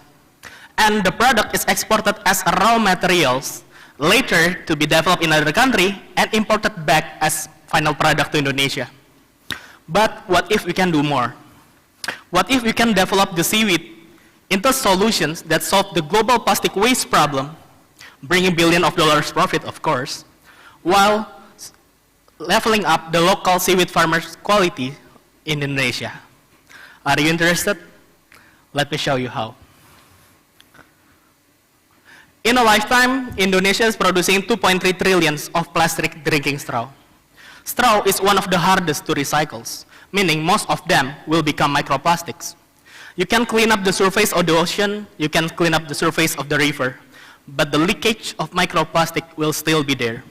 In fact, you and I is actually consuming a microplastic at the size of a credit card every week. What they do to your body is they mutate it, making it to have a more dangerous disease such as cancer and infertility. The current solution is called bioplastic, and it's only answering half of the problems, because most of them is derived from corn, cassava, and rice. Not only they have to be imported, but they also interfering with the food supplies of Indonesia. And the end products such as polylactic acid or PLA derived from corn is actually need special facility to decompose properly. Meanwhile, when we look at the sustainable food service packaging market in the Asia Pacific, it's a $20 billion growing industry with no real solutions until now. Introducing our innovations, seaweed-based bioplastics. For the first time ever, plastics have a second usage.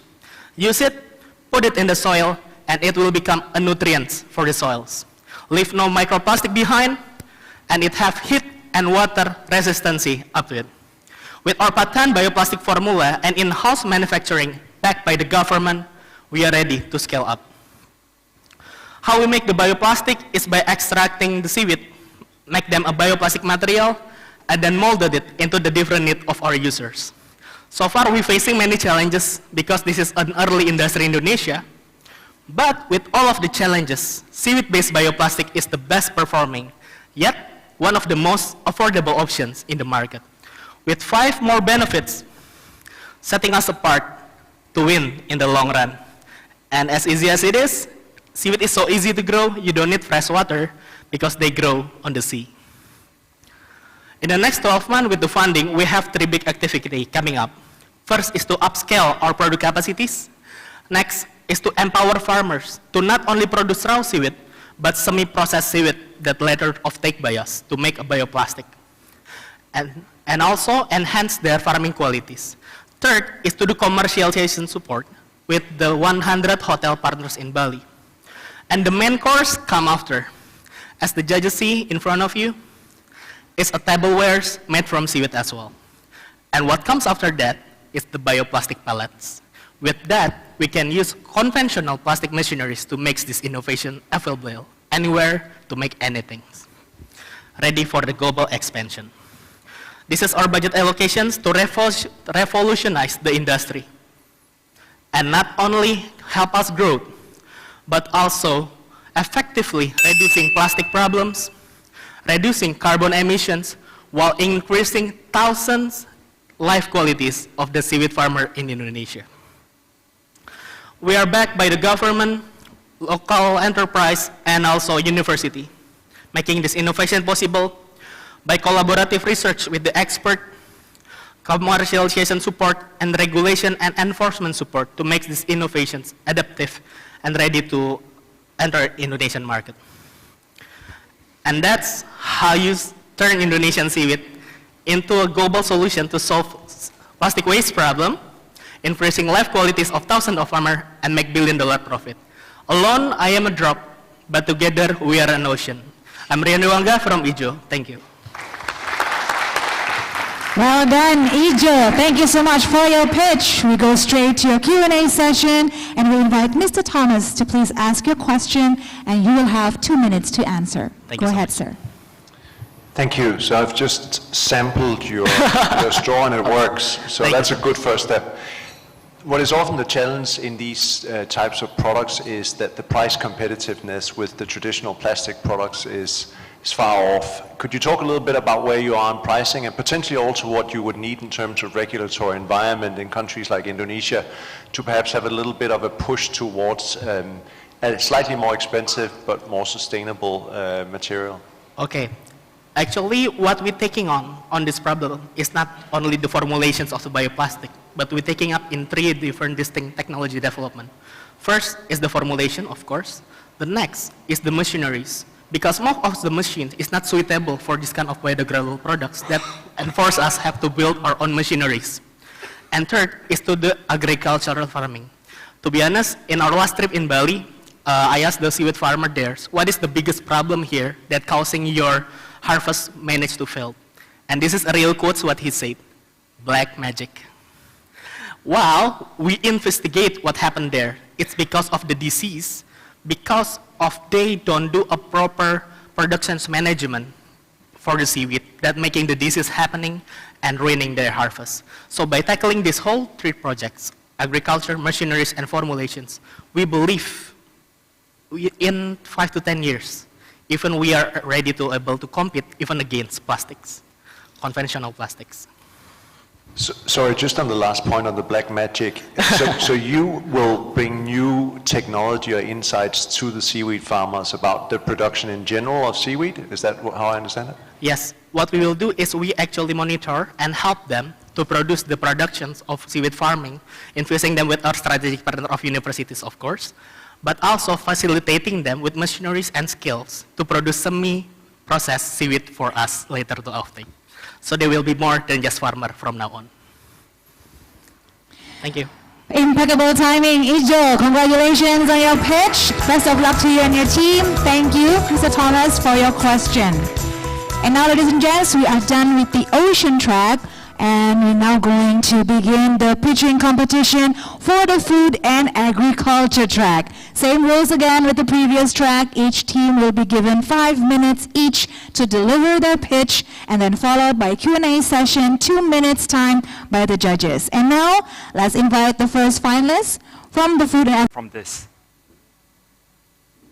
Our technology can help to improve crop yield by 20 to 60%. Increase drought resilience and light capture, remove more carbon dioxide from the air, and that will bring higher income to all these smallholder farmers. Photosynthesis is a process where plant converts sunlight, water, carbon dioxide, and mineral into sugar and oxygen. and sugar is what causes plant growth. However, photosynthesis is not very efficient, and only 4% of sunlight is being converted. Our product, CarbotGrow, contains carbon quantum dots, which have very similar properties to chlorophyll. And these quantum dots can help the plant to capture more light to photosynthesize more efficiently. And this resulting in healthier plants, as well as higher resilience in combating heat stress. We have a patented novel green process in producing this carbon quantum dots material. And we are the only and first photosynthesis enhancer in the market. It's highly scalable. We just need 250 grams of raw material to convert into our photosynthesis enhancer for the usage of 1 hectare of farm. And the increase in photosynthesis rate is as high as 100%, which is unprecedented. This is an example of our paddy farmers in Malaysia who have used our product CarbotGrow and recorded 60% more rice yield during monsoon season. And that actually helped this farmer to generate USD $260 per hectare of his farm. Comparing ourselves with other indirect competitors like agricultural inputs, although our price is slightly higher, we bring more values to the farmers and remove more carbon dioxide from the air. Our product is not a substitute for fertilizer nor soil amendment. We have end-to-end ecosystem partners to cater to the needs of farmers and helping them to increase their income. So all these players are either our paying customers or distributors. We have won numerous awards locally, nationally, and internationally. And just a few weeks ago, we received the Emerging Innovator Award from the hand of our Prime Minister in Malaysia. So to date, we have generated about USD $65,000. And because of the commercial arrangement with our distributors, we aim to generate USD 1.1 million next year. So our team comprises experts from nanotech, chemical engineering, finance, and business development. And I grew up as an asthmatic child. I value clean air. Our technology can help the plants to remove more carbon dioxide from the air and generate more oxygen for all of us to breathe. So we would like to help the smallholder rice farmers in Indonesia to farm more productively and also to double their income. So with the funding from CIIC, we aim to reach out to 500 smallholder farmers and helping them to generate additional rice yield of 1,000 tons in these 400 hectares of paddy field, and also removing 32 additional tons of carbon dioxide. In Indonesia alone, 90% of the rice production is from smallholder farmers. And if all these farmers are able to use our technology, that will bring an additional 30 million tons of rice per year for Indonesia. 30 million tons. That's enough to feed 220 million people per year. And our technology, it's applicable in other types of crops, vegetables, fruits, and even algae cultivation. So the future of zero hunger and no poverty will be possible, and our pilot in Java, funded by Temasek, will be a testament for that. Thank you. Just in time for the end of your pitch. Now, Qarbotech will go straight to your Q&A session. Please, Mr. Wesley, ask your question, and Qarbotech will have 2 minutes to answer. Thank you. Thanks, Jiho. So I have 3 questions for Qarbotech. I think the first is one of scale. Wanted to ask you, give us a sense of how many hectares of farmers have you worked with, and how is that in relation to the scale of rice farming in Indonesia? So that's the first on scale. 2 is on tech. I want to ask if you could share your journey, how you and your co-founders came up with this technology to enhance photosynthesis. And then the third question is on margins. How does the margins look like in your business? Thank you. So far in Malaysia, we have worked with about 20 hectares of farms in paddy through 20 smallholder farmers in Malaysia, because our current capacity in terms of production is only limited to 2,000 liters per month, and we are on our journey to upscale by raising funds. So these 20 hectares will be actually a testimonial for paddy and also for vegetable farms. So regarding the tech, actually our founder of Qarbotech, she has the experience in dealing with nanomaterial and nanotubes for her 2 decades of research work. And she found out that this particular material has the potential to be served as a photosynthesis enhancer. So she started off by exploring this possibility, this hypothesis. And through her research work, she validated and she proved that indeed this carbon nanomaterial, because it's photoluminescent, it's similar to the property of chlorophyll. And by spraying onto plant leaves, it's like the antenna to help the plant to capture more light. So that really worked out well. So that's the tech part. It's through the understanding of the material. And regarding our gross profit margin, right now our gross profit margin is about 50%.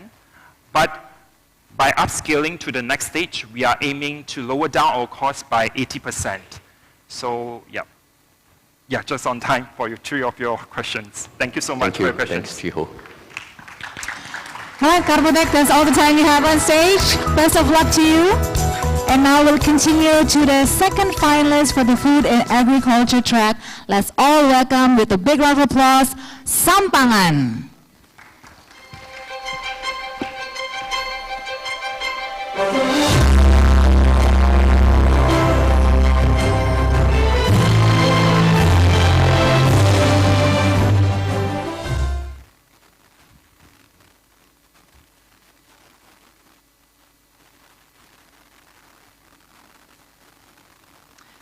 Hi everyone, my name is Fauzal. I'm the CEO and co-founder of Sampangan Indonesia. We convert wasted materials into regenerative agriculture products. How many here eat rice for lunch today? Right? Indonesian loves rice. We consume 30 million tons every single year. But what we didn't know is that rice industry produces 60 million tons of CO2 emission every single year. And how does this happen? These are the waste from the rice industry, straw and husk, in which majority of it are being burnt openly at the moment. And to top it off, most of our agriculture are using chemical fertilizers, further creating more emission and providing low fertility for the soil.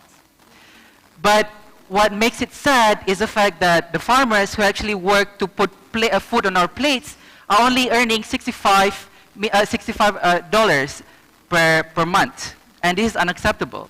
And these are the 3 main problems that we're trying to solve in Sampangan. We have a hypothesis.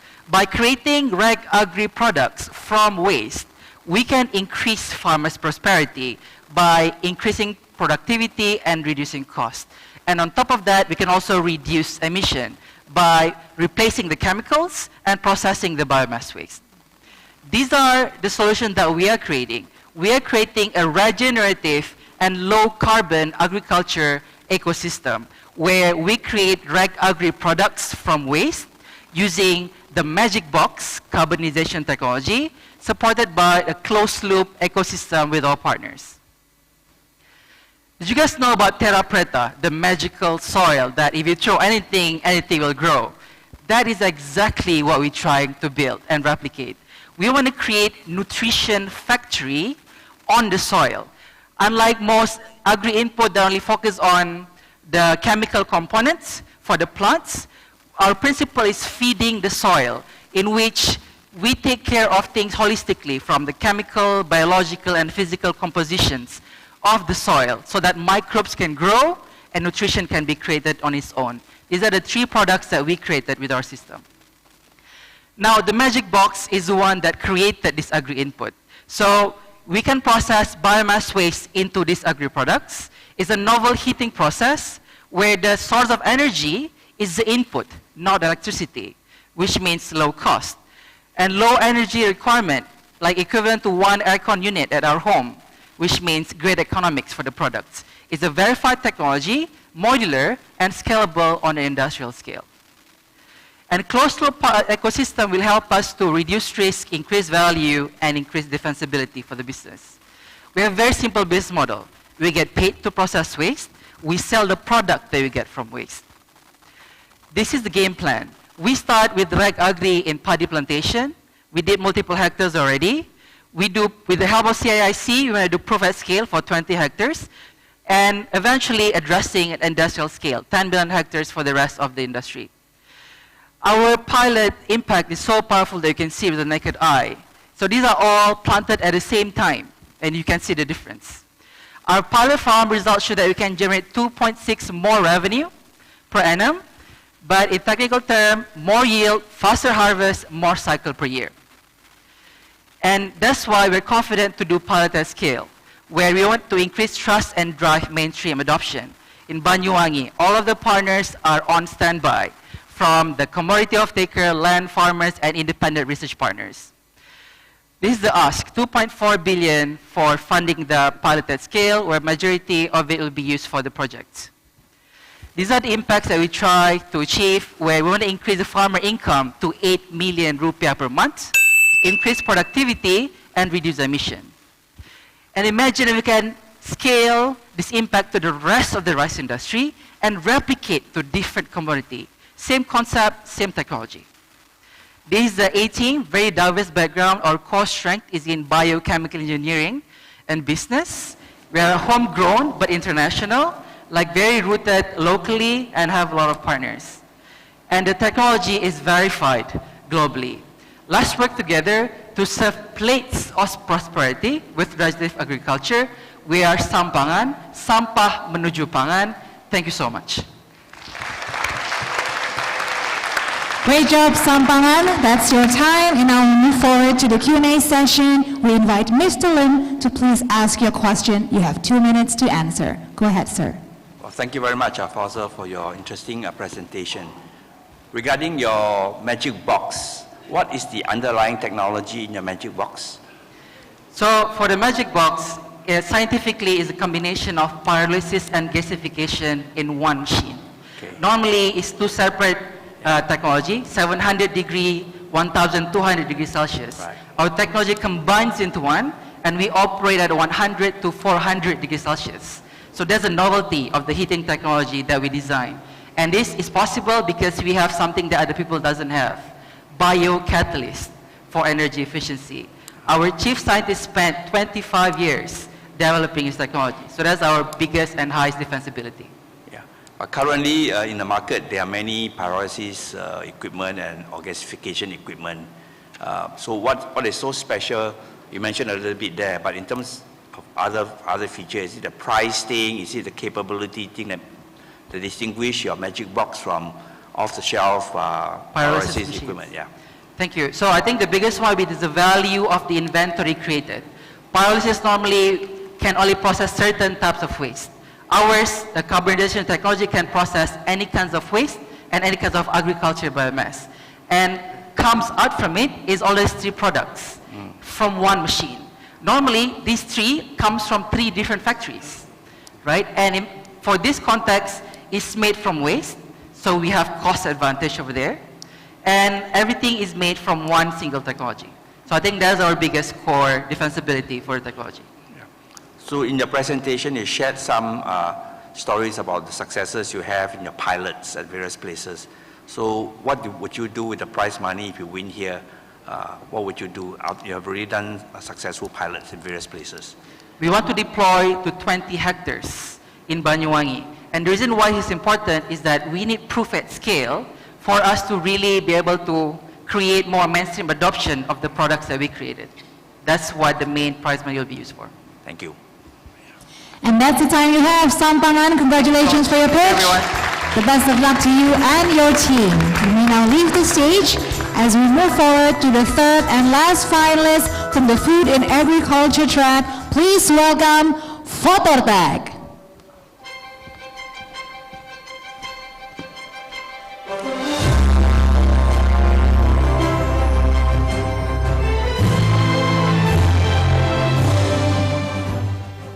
Good afternoon, ladies and gentlemen.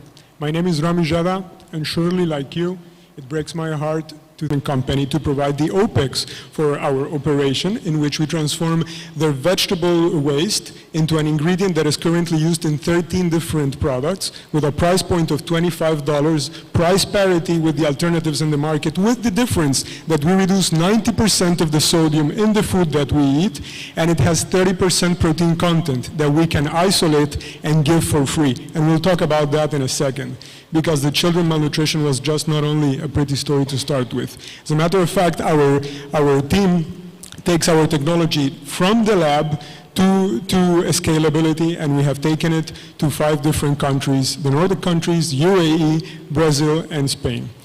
This is very important because our outsourced growth model allows us to deliver OPEX, CAPEX, and distribution to other partners, so we can deliver to a $4.4 billion industry in which the global leading company in distribution chose us among 400 startups a couple of years ago to do the offtake. And speaking of offtake, they require 20 tons per month just in Colombia. This is extremely important because this is how we can deliver our environmental impact, by making each one of you and me as consumers, as partners in the process of consuming our ingredient, which have this impact.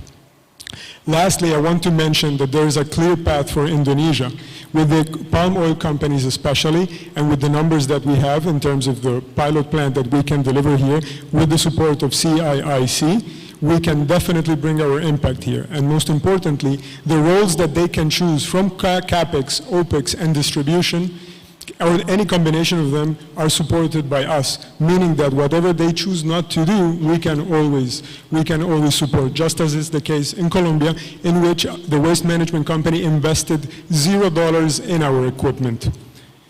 I want to mention another thing. In terms of tons of waste, we have a very deep understanding of what the profitability of our production is. And just to give an example, in US dollars, 1 ton of composted waste usually delivers $40 to $75 in revenue. We can deliver $890 with an operational expenditure of $230. And to bring that to scale, we have models of 14 tons of vegetable waste per day, and of course we can take it to whatever size you want. Speaking of the scope, we have a clear path, and in the next 5 years, we dream to incorporate Indonesia into delivering $1.4 billion in total worth of impact in 5 different sustainable development goals. Of course, the climate impact for which we are today, but for our mission, which is what started us and will take us further, the Zero Hunger goal. Thank you very much. We hope that you can support us. We are solid in the present state, but with you, we will have a brighter future. Thank you. All right, Fotortec, with 20 seconds on the clock, you finish your pitch, and now we're going to move on to the Q&A session. Mr. Edward, please ask your question. Fotortec, you have 2 minutes to answer. Thank you for that presentation.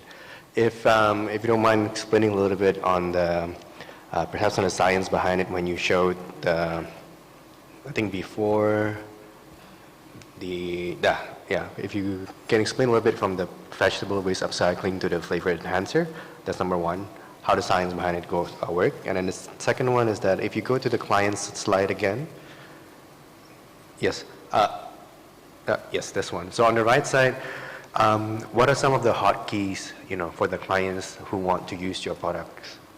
Okay, so first of all, 5 pieces of equipment across 5 different patents combine liquid and solid state fermentation, which makes the mushroom comfortable into growing in any type of vegetable waste. This is the core of our technology. This is how we turn empty fruit bunch from the palm oil industry into oyster mushrooms with 30% protein content. And in terms of the product, the reasons for which the partners are combining it is because as consumers become more cultured into what they're eating, they don't want to read weird ingredients in their food labels. They want natural ingredients. Our ingredient is labeled as mushrooms, literally. And this is the main reason. The second one, of course, is sodium reduction.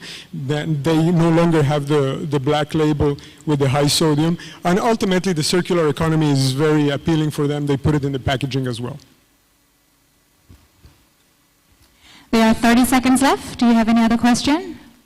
No, thank you. All right, then, that's the end of your time on stage, Fotortec. Thank you very much for your pitch.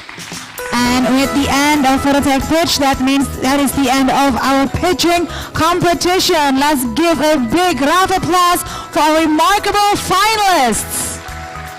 The best of luck to all of you. You've done a great job. Now, ladies and gents, before we move on to the next agenda, allow me first to take this opportunity to express our most sincere gratitude and utmost appreciation to the late Bapak Sarwono Kusuma Atmaja, Chairman, Advisory Council for Climate Change Policy of the Ministry of Environment and Forestry. He was a true champion for the environment, and we are grateful to have had his leadership as an example and inspiration as we now all together forge ahead with our ongoing efforts as the next generation to preserve the environment. Thank you. And now we continue with the last stretch of the competition. First, we're going to invite our judges to please follow the LO to the holding room to evaluate each pitch and decide the winners of the Climate Impact Innovations Challenge 2023. Judges, you have a big and difficult task in front of you. The best of luck to all of you, and we are looking forward for your return as we're going to learn who are going to be the winners of the pitching competition.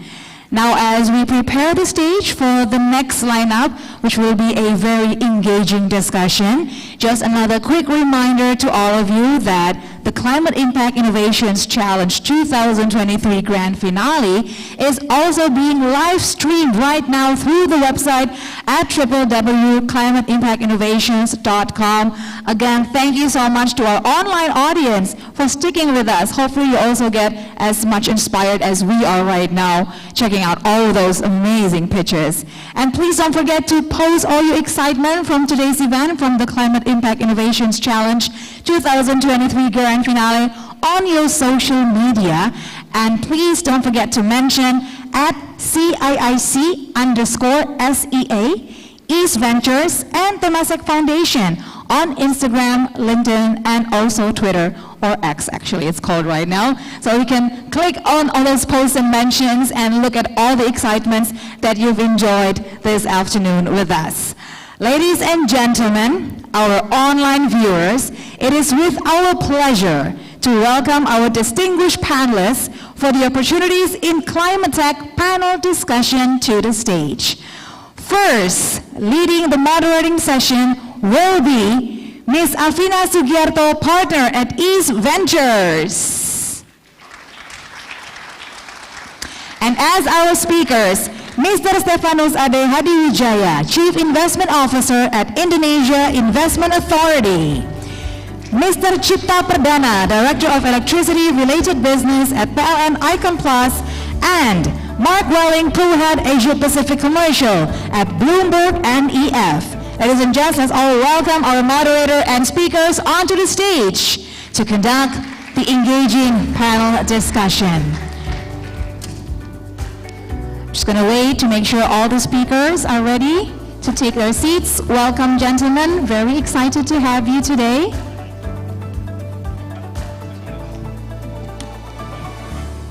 Great. Now we're going to start with this next segment in our event, and with that, I'll turn it over to Ibu Afina Sugiarto, our moderator. Ibu Afina, the stage is yours. Thank you, sister. Hello. Hi, everyone. Okay, great to see everyone here. I'm sure everyone is so inspired by a lot of the innovations that we've been hearing today, the 12 panelist speeches. And now we have a panel of expert panelists here.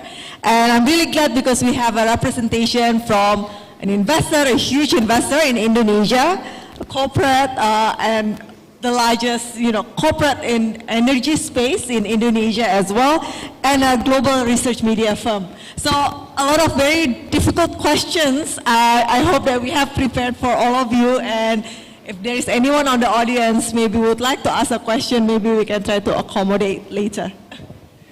All right, so while we wait for the judges to deliberate, right, in terms of, we're going to start with an introduction with each of the panelists, and I'm gonna give a chance for each of you to introduce yourself and your firm as well, you know. And we can start with Stephanus. Sure. Thank you, Afina. Hi everyone, it's really glad to be here. I'm Stephanus, I'm the CIO of Indonesia Investment Authority. We are the sovereign wealth fund of Indonesia that just being set up slightly more than 2 years ago. We have a mandate to invest in some of the key sectors in Indonesia, like infrastructure, healthcare, digital, and obviously in what we call the energy transition. So since the inception of INA, we have deployed slightly more than $3 billion with our investor partners. We have a unique mandate to always bring investor partners, global or local, to co-invest with us in many of different projects, and we have made a couple of investment in the space of climate, green investment / energy transition. So very excited to be here. Actually more excited to learn from every one of us here than just probably I can also share a little bit from our experience. Thank you. Thank you. Hi everyone. My name is Cipta Perdana. I am the Director of Electricity Related Business of PLN Icon Plus. Maybe most of us know that PLN is the electricity provider in Indonesia, and maybe most of us think that PLN is only doing that, only doing the public service obligation to provide electricity to the people of Indonesia. But now PLN has transformed, and it started at the beginning of the year. PLN has appointed PLN Icon Plus, its subsidiary, to become the subholding to take care for the business of beyond electricity. We call it beyond kilowatt hour, beyond electricity, beyond KWH. And I am one of the directors from the PLN Icon Plus, and I will take care of the green and digital business in PLN Icon Plus. Thank you.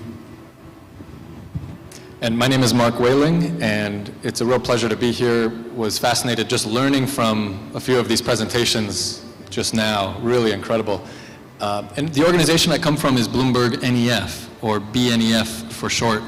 And we were founded in 2004, and what we do is we write research every day across what we today call the energy transition. Now in 2004, it wasn't necessarily called that, but what we did is we set out to track the data. Who is providing solar panels, wind turbines? Who are the developers of these projects? Who is the construction, the engineering?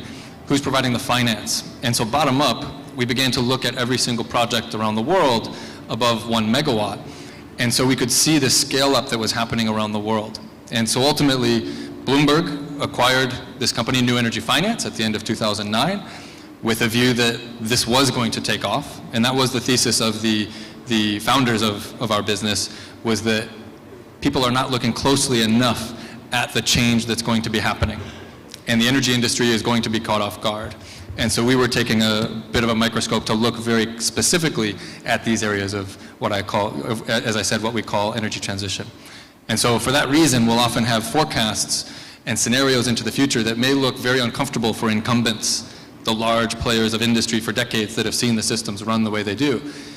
But over time, they realize that even we are underestimating the pace of change.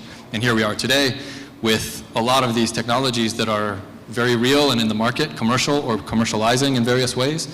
And things like solar and batteries, even hydrogen, are becoming everyday discussion, not something that was just some futuristic technology. So we write research in this, and here in Asia Pacific, we work with a lot of the incumbents on how they transition. We work with policymakers on how do they set the right frameworks, and we support companies that are bringing in the solutions for that transition as well. So a real pleasure to be here and learn from all of you and the panelists. Thank you, Mark. I think exactly the point. We are here also very excited about the inflection point of growth, right, for new energy and also for climate innovations in this part of the world. So I'm gonna start my first question to Stephanus, right? As the Chief Investment Officer of the Indonesia Investment Authority and Indonesia Sovereign Wealth Fund, right? What is your investment strategy and focus in the green economy in particular, in terms of climate resilience and adaptation related sectors? And given the mandate as the sovereign wealth fund, right, how does INA collaborate to catalyze and mobilize more investments into the country? Thank you. As mentioned earlier, that the climate change or energy transition is super important for us. So since the inception of INA, we have done a lot of work.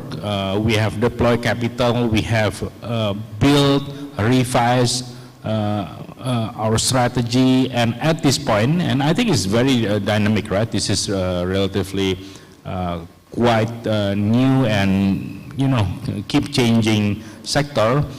But now we want to focus, at least in the next few years, in 3 areas.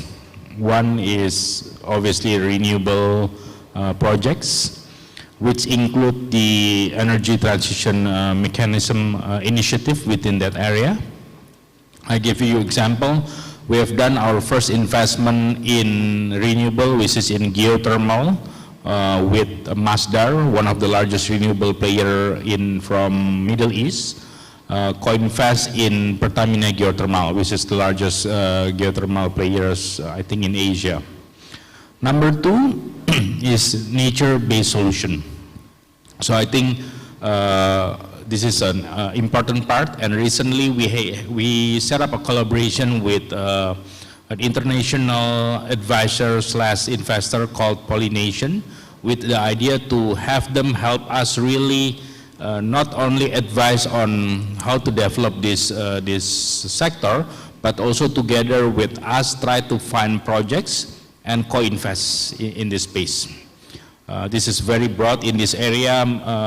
Currently, we are looking into the forestation projects, mangrove, peatland, and so on, right? Because this is very important for us to get to capture the carbon and get the carbon credit, right?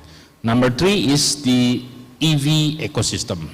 So we call it ecosystem because not only we want to focus on the, everyone think about the electric vehicle, but equally important is the whole ecosystem. Supporting, keep expanding the mining part, the downstreaming, obviously the EV itself, and all the way to the, for example, battery charging and so on. So these are the 3 main area. And as a sub question from you regarding our role, so we are not just like devising strategy, but we already start deploying. We have set up a collaboration, and our role in here is to really help global investor understand what's going on in Indonesia, what do we need, and to tell them that, every country is unique, right? We have different characteristics, we have different challenges. Talking about waste management, we can talk like for an hour or even more just to describe how unique Indonesia in terms of in this area. So I think that's our role. But at the same time, we are not only showing the challenges, but also showing the solution and what can we do together, because the opportunity is massive. And one example, in the pillar number 1 in renewable, not only investing in the project like geothermal, but we're also working in a project called early retirement plan, which is we invest in a coal plant, which is weird. Why would you invest in coal plant? But we invest in coal plant with the idea to retire the coal plant earlier than what is supposed to end. For example, it's 30-year concession with PLN. So in fact, in any project we have to work with PLN, right? So we agreed with either with the IPP owner, and we can work with PLN also, right? Instead of 30 years, we acquired, but we will retire in year 15, for example. So this is actually, in fact, our live project. We have 2 live projects in this area, and how we can make this happen, because people will say, hey, are you stupid? You're buying something and then close it earlier so you will lose money. No, because there's also a part of financial engineering in doing this, right? We try to bring in a low-cost capital. We have a concessionary financing, a blended financing concept with ADB and so on. And eventually with this, we can achieve the goal, and everyone is win-win for everyone. So I think that's some example, real life, on how we play our role in this space. Thank you. Thanks, Stefanus. I think we do want to see cleaner energy more and more so develop in Indonesia, especially after seeing so much pollution in the past 2 weeks in Jakarta, right? So I think you brought a very on point in terms of how do we transition from, coal-fired power plants to other renewable energy. So I'm going to move to Mark now. So Steph mentioned 3 sectors in particular that INA has been investing in, which is renewable, NBS, and electric vehicle ecosystem. For you, what are the emerging sectors and technology within climate tech in Asia Pacific that you have observed, and in particular you think have significant potentials?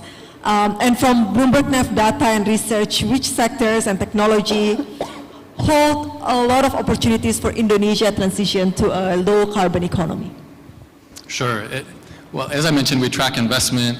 We also look at new technology developments, policies, the economics and the supply chains as they shift, and the sentiment of investors, such as Stefanus has mentioned.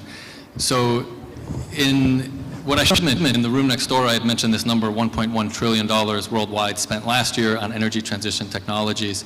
If we break that down, half of that is to the supply side, things like renewable energy, energy storage, hydrogen, CCS, and then half of that is on the demand side. And that's electric vehicles, energy efficiency, other sustainable materials. Another way to break it down is geographically. A little bit more than half is China, one country, of that 1.1 trillion. Now in Asia Pacific itself, 83% is China, then Japan, Korea, that's ASEAN. What that means is that China is actually paving the way for a lot of what ASEAN cost of technologies, as we've seen for over a decade. But it also means that the opportunity is only here now enlarging. And so whether it's renewable energy, whether it's the battery supply chain, which we've talked about, and what's important is it's the upstream nickel into the battery and everything in the refining space. And it's a lot of different innovation that can happen in that space. But also it's downstream, electric vehicle charging, e-scooters, two-wheeler. There are a lot of innovations happening in that space, new business models. We use platforms today in our apps that we never used until a few years ago. We've completely changed our behaviors as consumers. So there's a lot of innovation that can happen in that space. And even further downstream from the EV charging is the end of life of that battery, whether it's a two-wheeler or whether it's a larger vehicle, the buses. That's a lot of metal, a lot of reusable material, and there's entire industries and ecosystems that are springing up around that. And so China's leading the way because a few years ago they already did have large buses coming off their 7-8 year life cycle from major cities. But imagine the innovation that can happen here as well, as you have Jakarta's buses eventually needing that recycling of the battery material, and then the two-wheelers as well. So again, a lot of business model innovation, a lot of technology innovation that can happen in some of those spaces. Thank you, Mark. I think that statistic, especially the Southeast Asia part, 5% is very, very, very low, right? And I think exactly how we all here want to work together to mobilize and catalyze more capital to Southeast Asia and Indonesia in particular for this transition to low carbon economy. Okay, I'm going to turn to Pak Cipta. Pak Cipta, as Director of PLN Icon Plus, right? What are PLN Icon Plus doing to support renewable energy in Indonesia? And what are the innovations and technology that you're seeing to support energy transition? Okay. Thank you, Afina. The world is changing. It requires our attention more than before. So PLN as the national electricity provider in Indonesia, the national electricity company in Indonesia is also transforming. Like I said before, PLN is now no longer just an electricity company. It is no longer just an electricity provider for the people of Indonesia. We are now committed to go beyond. So PLN has appointed the PLN Icon Plus, where I work, to become the subholding to explore the industry beyond electricity. So we call it beyond electricity, we call it beyond kilowatt hour. In the past, PLN Icon Plus was just an IT and connectivity company. We're just a subsidiary of PLN that provide connectivity and provide IT services to the people of Indonesia. But since we are appointed to be the subholding of beyond kilowatt hour to explore business beyond electricity under PLN Holding, we are now also transforming. We are now proud to declare that PLN Icon Plus is now green and digital solution provider company. So we are now green and digital solution provider company. We believe that green and digital cannot be separated. Green requires digital transformation, and digital transformation will bring green environment to the world. So among our portfolios, we are doing at least 3 important line of business that contribute to the environment. The first one is electric vehicle ecosystem. Like Pak Stefanus said before, that we cannot call it electric vehicle business. We must call it electric vehicle ecosystem, because we are building ecosystem here. In PLN, especially in PLN Icon Plus, we are doing the charging station business. We are doing the battery swap station business for the EV two-wheelers. We are doing the platform development to help people access those charging station and those battery swap station. And the second line of business is PV rooftop, the solar panel for B2B and B2C business in Indonesia. We have partnered with several PV rooftop players in Indonesia, more than 10 big PV rooftop players in Indonesia. One of them has been mentioned by Pak Stefanus from the Middle East. We have partners. We have partnered with all of them, and we believe that we cannot do it alone. We must do partnership. We must do strategic partnership to develop the EV ecosystem in Indonesia, to develop the green PV rooftop ecosystem, green PV rooftop business in Indonesia. And the third line of business is that digitalization. We develop PLN Mobile. Maybe some of you in this room has downloaded PLN Mobile. It is an all-in-one platform for the electricity services and beyond. It has been downloaded by more than 43 million downloaders. That is quite big in Indonesia. More than 43 million downloaders, more than 43 million users of PLN mobiles, and people can access the charging station location, charging station payment in PLN mobile, battery swap station for ojol. You know ojol in Indonesia, what is the English for ojol? Ride-hailing service, so the Gojek and the Grab. Services, yeah. They can access the location of battery swap station through PLN mobile. And then we also have the PLN mobile marketplace, where people can even buy EV two-wheelers through PLN mobiles.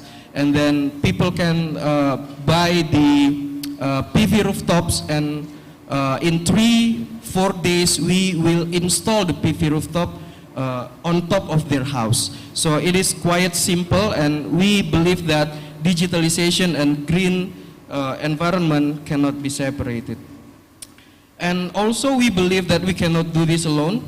We must do the collaboration, and PLN through several divisions in the PLN holdings did the incubation for several startups. So we have programs to incubate several startups, especially startup focusing in electricity related, energy transition, electric vehicle, solar panel, and etc. So for the renewable energy startups, especially related to PV rooftop, carbon tracking, carbon trading, electric vehicle related startup, let us collaborate. PLN through PLN Icon Plus is willing to collaborate through any kind of business model. We can talk. The point is, we are open for discussion, we are open for collaboration. Our mission is one, to bring the better world for our future. Thank you. That's very inspiring, updates on what PLN is doing. And also, I think along with what you mentioned on collaboration, we've actually witnessed that PLN has, Icon Plus in particular, has signed an MOU with Surya, one of our portfolio company in PV solar.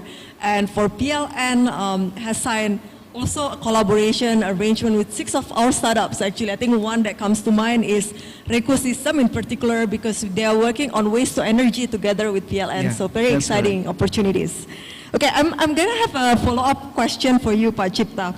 With the rise of technology startups in climate action and considering the worldwide pattern for public and private collaborations, how is PLN Icon Plus seeing this trend in particular?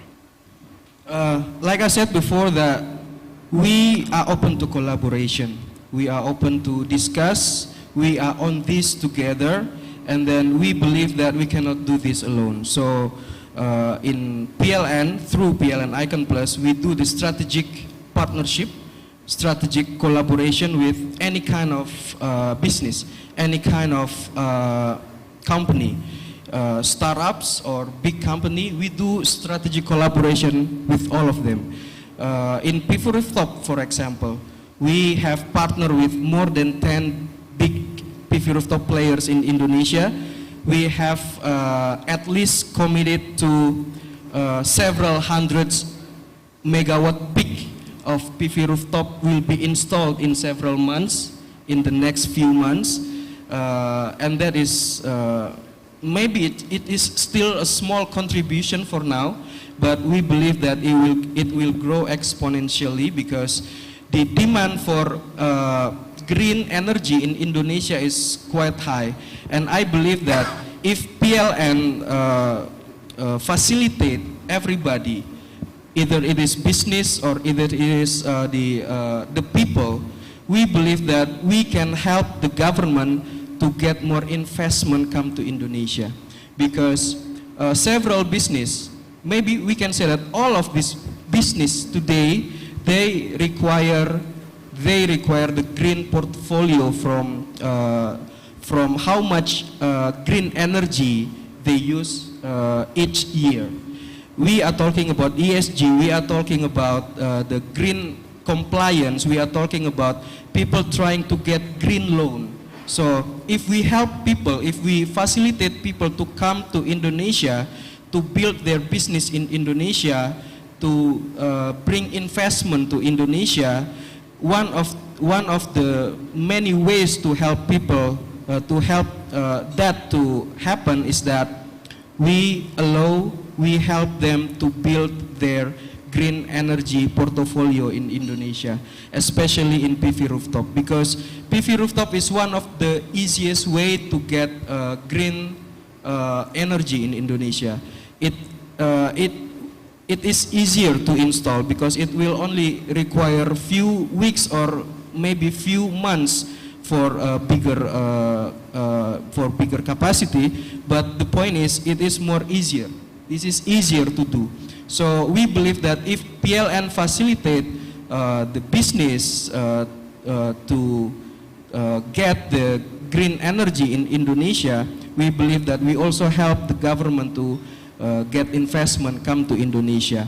And for us to be able to do that, we need to do the strategic partnership with startups, with big players. That is what I believe. Thank you. I think along with that, we do see strong corporate support as well in terms of demand for renewable energy, right? Yeah. Given the ESG move as well here in the country. Stefanos, I'm going back to you.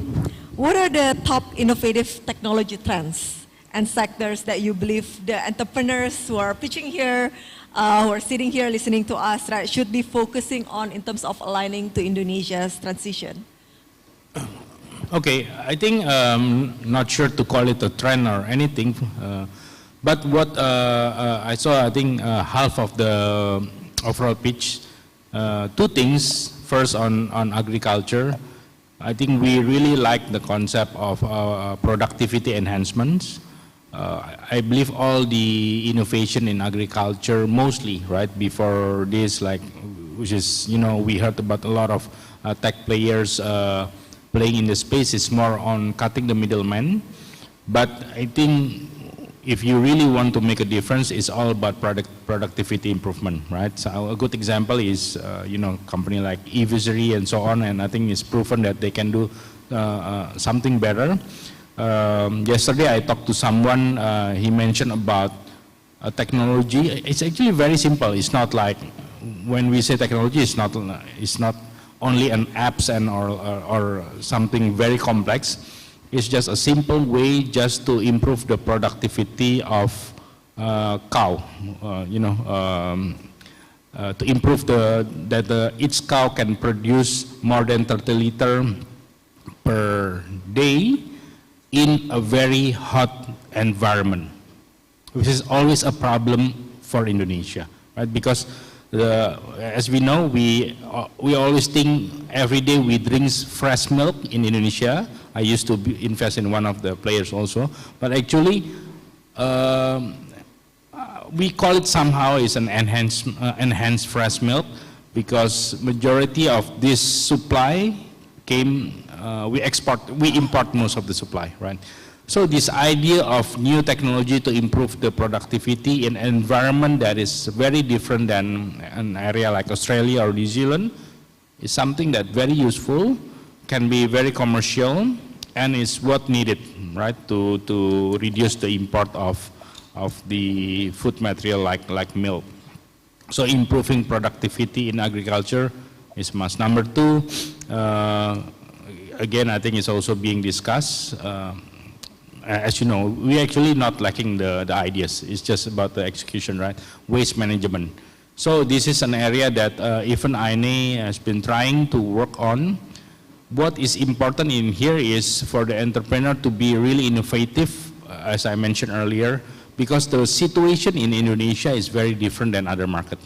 We exploring also to invest in waste to energy, as well as the waste management for hazardous material, right? We have not completed the transaction, but we learned that, you know, even the municipal waste in Indonesia is very complex, because it's not like in Japan. In Japan, I learned even people separate the plastic into different kind of plastic. In here, nobody cares, right? So it creates a complexity itself. So whatever technology that you create, if you want to do, I want to create a waste to energy and everything, it has to really fit the situation in Indonesia. My last point is, I think at the end of the day, again, we are not lacking ideas in here. We are not lacking any talents. All the presentation that I heard today are really amazing, but I think the best innovation is still how to commercialize and how to scale this idea. So, like, not to challenge one of the presentation, but one of the idea that being presented, the CEO say, this is still much more expensive than what being offered in the market, right? But those who believe on our passion will be willing to pay more. Yeah, but it's probably only 0.5%. The rest of the people don't care if your price is 10 times more expensive, right? So the best innovation is how to, so my point is, means it's not enough. Your innovation is not good enough. Yeah. Sorry to challenge, right? The best innovation is how to make this as good and as cheap as what is available in the market, right? Two, how to scale. Scale is always the most difficult. And number three, back again to the execution. So if you're talking about the ideas on the agri, all the idea on the, which is pretty amazing on the agri that I heard, the execution, especially in the market like Indonesia where it's super fragmented, agriculture is one of the sector that is extremely hard to industrialize. It's all about being innovative, how to execute this very well. Try to do pilot and then think how to make it and scale it big with an extreme, persistency on how to execute this better than what is already available.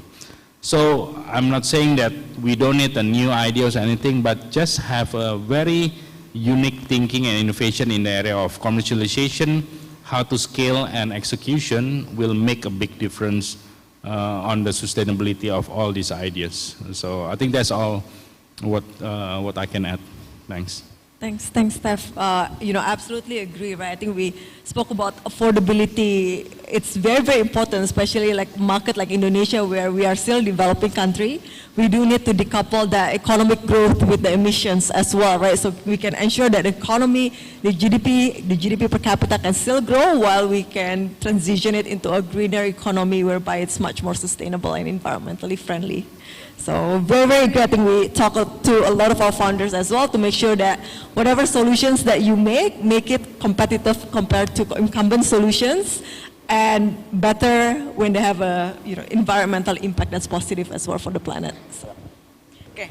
I think we hear quite a bit about the innovations. Mark, going to you, I want to ask you about the unique challenges you think Indonesia is facing with regard to climate change and adoption of these potential solutions that can be implemented in Indonesia.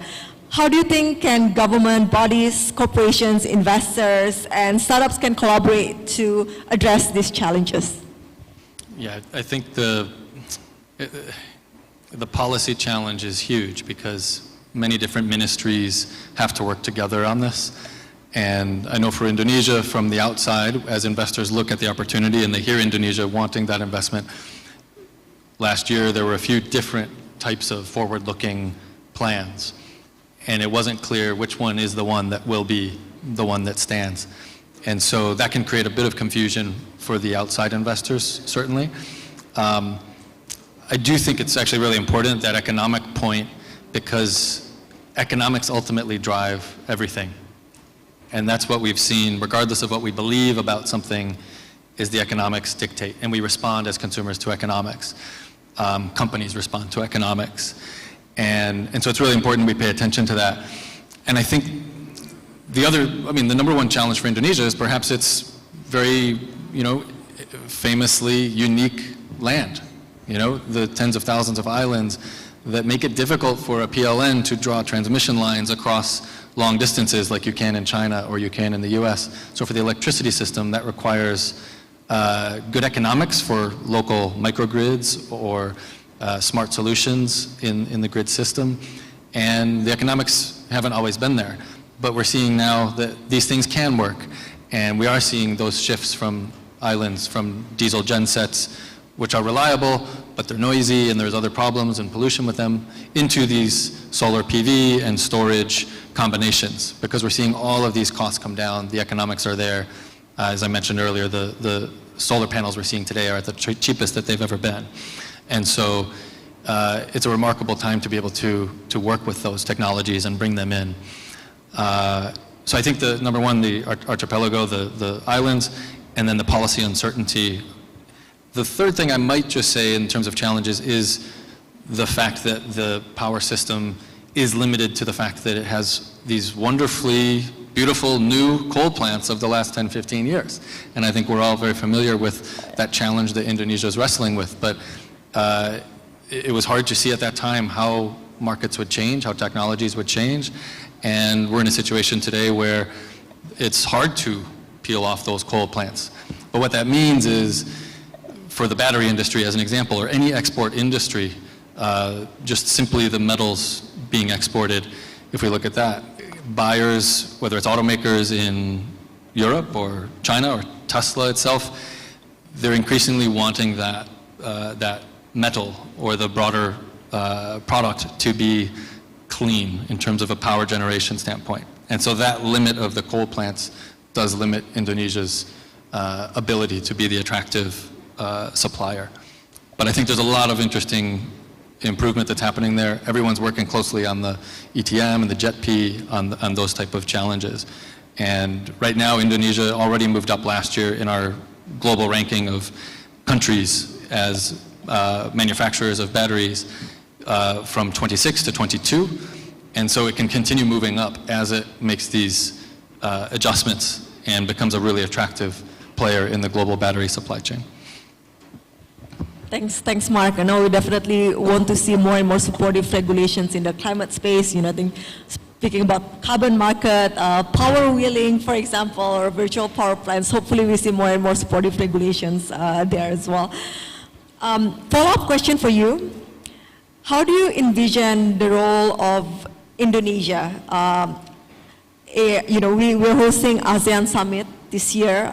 There's a lot of work that the ASEAN-BAC community has been working on as well, especially in regards to sustainability. We happen to be helping the Sustainability Working Group with the ASEAN Net Zero Hub and the Carbon Center of Excellence here as well. But from a regional perspective, right, what do you think Indonesia can play in terms of ASEAN's part for decarbonization? Yeah, I think Indonesia has an enormous opportunity to really lead within ASEAN and help ASEAN as a region lead the world. And just last week I was in India for the B20, and of course Indonesia passed the baton last year to India, and they're about to pass the baton to Brazil. And I was meeting with some Brazilians who were very, very interested in understanding Indonesia's experience, because they do see leadership in Indonesia in these areas of decarbonization. It's hard work and it takes time to really see a lot of results, but it's happening. And so there is interest in learning South-South, emerging market to emerging market, major resources player, Brazil, wanting to work together with Indonesia. So that's quite interesting from a global perspective. And of course, being the largest economy, a lot of eyes are on Indonesia. It is very respected as a market. And we do see innovation, as East Venture sees more than anyone, innovation from here in Indonesia that can be brought to ASEAN, brought to wider Asia Pacific, and brought around the world. So in all of these areas, as we said, upstream to downstream, these ecosystems of technology and services, there's a real opportunity for Indonesia itself and a lot of the entrepreneurs here to be driving that story. Absolutely, that's very exciting. You know, I think a climate impact innovations challenge like this is really designed, and we've supported together with the Temasek Foundation to really bring more innovations here in Indonesia to ASEAN, and also other innovations in Southeast Asia also to Indonesia. I think we do see a number of finalists who come from Vietnam, who come from Malaysia as well, were pitching on this stage earlier today. I'm going to Pak Cipta. Now I see the judges are back here, and I think I'm very sure, very excited to announce the winners of the challenge today.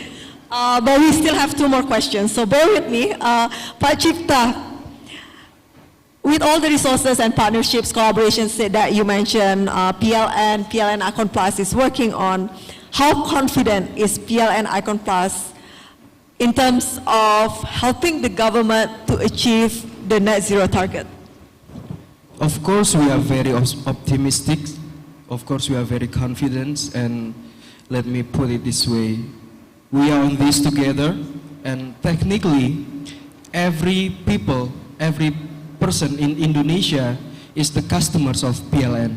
Technically, more than 250, 270 people of Indonesia technically customer of PLN. So if you do business in energy transition, if you are startup related to energy transition, you are startups related to solar panels, electric vehicle, we can talk. We are open for discussion. We are in PLN, through PLN Icon Plus, we are open for every single business model, every single opportunities to bring this together. Thank you, Pak Cipta. Okay, Stefanus, last question for you. With all the innovations that we discussed, right, and the startup's role in Indonesia transition, please give inspirational words to many of the finalists here, to the startups, entrepreneurs who are in this room today, in terms of final words, encouragement, anything inspirational that you can mention to the entrepreneurs in Indonesia and across Southeast Asia today. Okay, one thing, right, a few months ago I was in Shanghai and Beijing, and it surprised me that actually I haven't been there for like so many years, right? The last time I was there is probably when it's very polluted and with all the problem, everything. I was there and it's amazing. Air is clean, like half of the vehicle is EV. So one thing, because we are in this space, number one is what I can say, we can make this happen, right? If we all work together, the entrepreneurs, the investor, government, the big corporates, we work together, we can make this happen, right? And also use the same example, in the area like EV, for example, all the market leader is really a new companies that pretty much 10 or 15 years ago is really a startup, right? So I guess is as inspiring as can be. I hope 5-10 years from now, the market leader in two-wheeler EV in Indonesia is not Honda, but one of the startups, right? Sorry, I hope there's no one from Astra here, but we're keep waiting from Honda. There is no solution so far, but we hope the market leader is one of the startup of the two-wheeler in here. So you have a great example then that it can happen. I'm sure we can even do it better in here with all the talents, all the idea, all the ecosystem that we have in here, the support from such a big organization like PLN, the government, us as the investor, East Venture as the investor as well. So hopefully working together, as I remember, I forgot the name, say, we are probably only a drop, but together we are an ocean. Sorry to use your word, it's a good one. I think that's all, thanks. Thank you, Stephanus. So with that, I will wrap up this panel. Thank you again, Stephanus, Cipta, and Mark.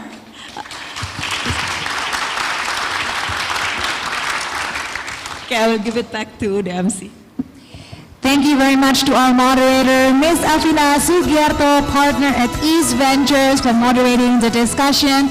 And thank you to our speakers, Mr. Stephanus Ade Hadiwijaya, Chief Investment Officer at Indonesia Investment Authority, Mr. Cipta Perdana, Director of Electricity Related Business at PLN Icon Plus, and last but not least, Mark Welling, Co-Head Asia Pacific Commercial at Bloomberg NEF.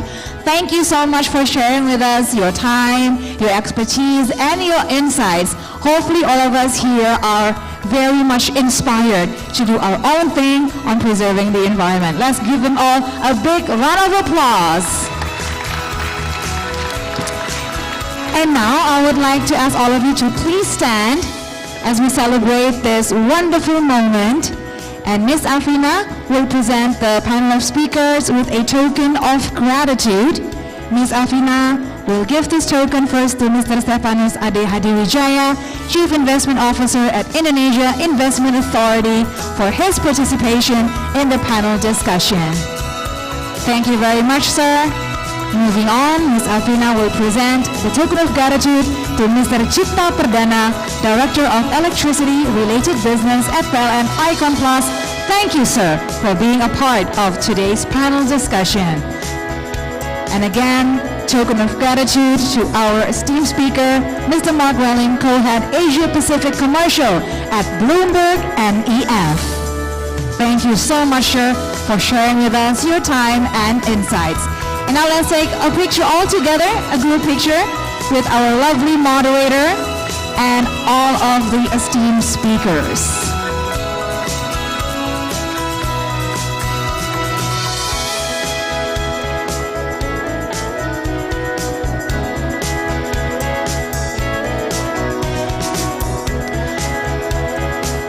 Okay, I think photographers have taken all the pictures to celebrate and commemorate this proud moment. Once again, thank you so much to our speakers. We are very grateful for your participation. We look forward to many more collaborations in the future. Once again, a heartfelt thanks to all of you. All right. Now we are ready to continue with the next part of our event. But first, allow me to say welcome back to our panel of judges. Very excited to hear, of course, about the result of your deliberation. We're coming up to that really soon. But first, ladies and gentlemen, let's all remember how the 12 finalists have brilliantly showcased sustainable innovations in addressing ecological challenges and mitigating the impacts of climate change. In addition to having the opportunity to win the grant funding up to 10 billion rupiah to pilot their solutions in Indonesia, an investor partner of the Climate Impact Innovations Challenge, Rumah Group, will also announce one finalist who will receive $70,000 of investment from Rumah Group. What a fantastic amount of funding to be received. So now, before we announce the winner of the Climate Impact Innovation Challenge 2023 from each track, first we'd like to invite Mr. Thomas Wilbur Knudsen up to the stage to join the announcement of the name of the team who will receive $70,000 of investment from Rumah Group. Can you take the stairs? Oh, okay, let's make it quick. Streamlined actions, I like that. So if you'd be so kind to go to the side of the stage. All right, ladies and gents, we'll begin now to find out which finalists will receive additional investment from Rumah Group. Let's find out together.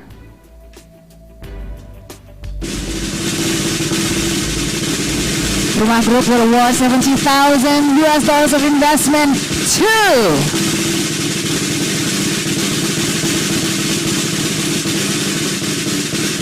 the name of the team is Waste for Change!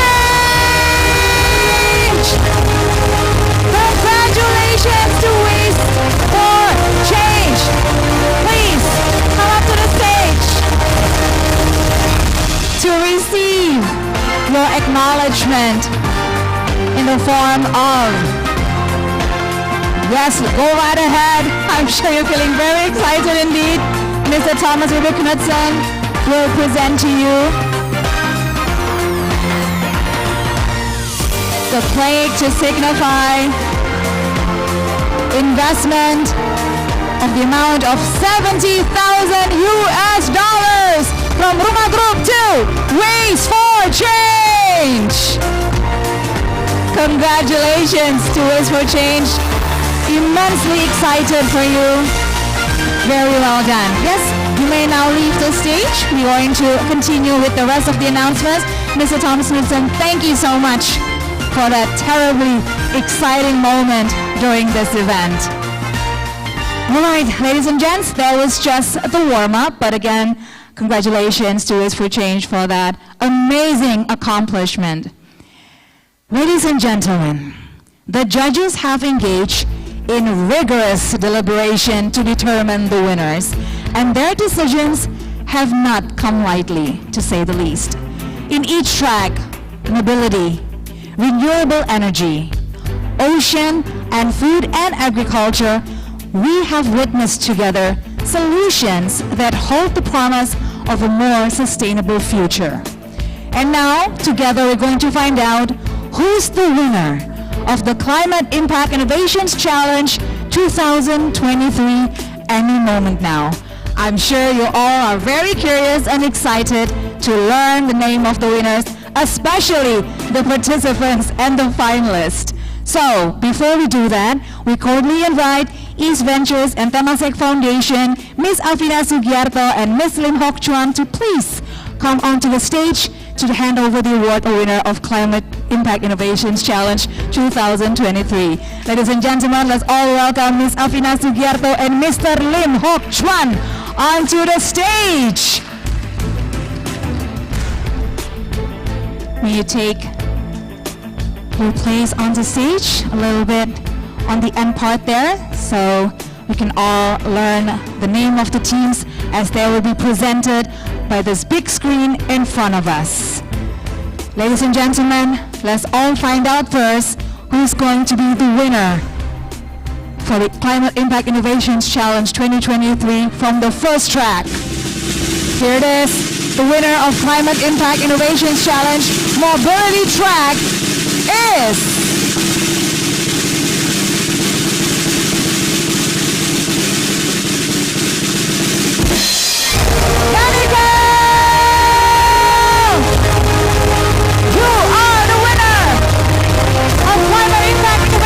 Challenge, first track, mobility track. Come up here and claim your prize presented right here by East Ventures and the Temasek Foundation.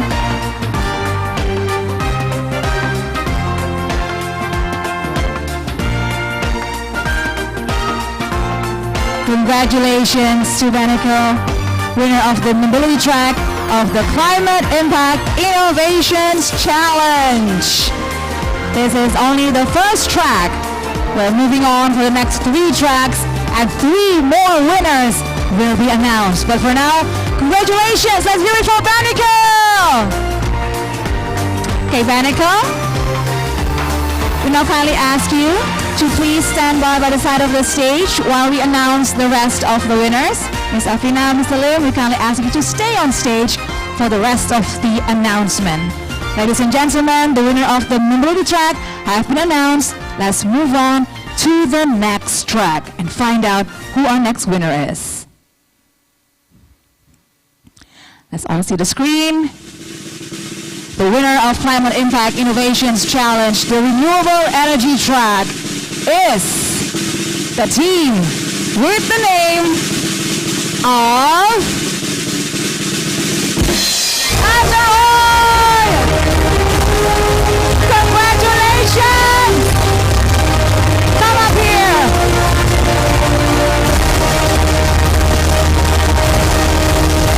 What a fantastic moment! Very happy and excited for you. Please join us on stage to commemorate and celebrate this wonderful moment. Mr. Lim and Ms. Afina is right here to give you in-person congratulations and present you with a plate to announce you as winners of Climate Impact Innovations Challenge Renewable Energy Track AfterOil!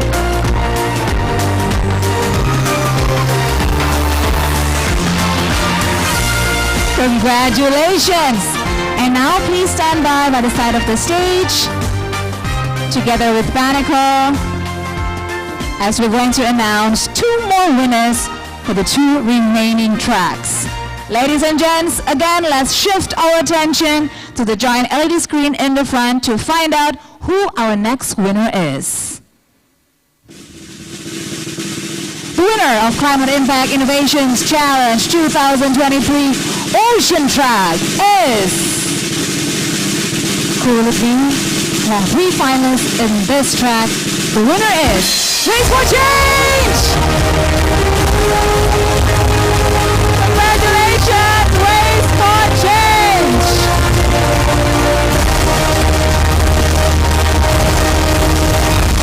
You, sir, are having a moment today. Please join us again on stage. Very happy and excited for you. Congratulations. This is the culmination of all your hard work and dedication and, of course, innovation to receive this amazing acknowledgement and support by winning the winner of the Climate Impact Innovations Challenge Ocean Track. Let's hear it for Race for Change! Congratulations. Race for Change, you may now wait by the side of the stage, please.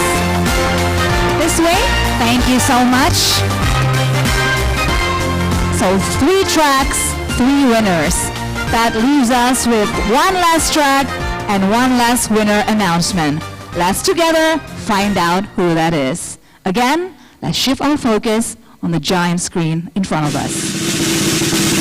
The winner of Climate Impact Innovations Challenge Food and Agriculture track is the team by the name of Qarbotech! Congratulations! Very happy for you!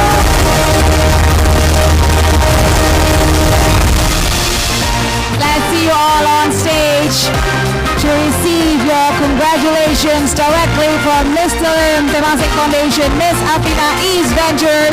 Here you are, the fruit of your hard work. You are the winner of Climate Impact Innovation Challenge 2023 Food and Agriculture Track. You are Qarbotech!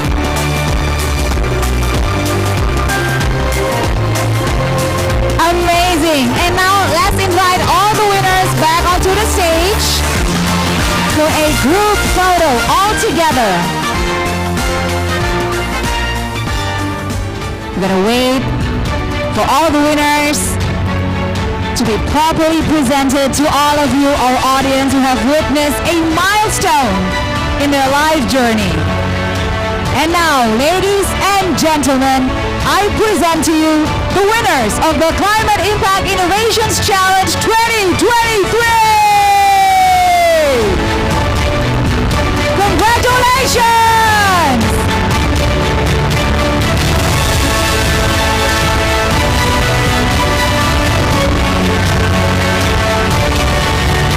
And now we invite our esteemed panel of judges to please join our winners for a photo op session.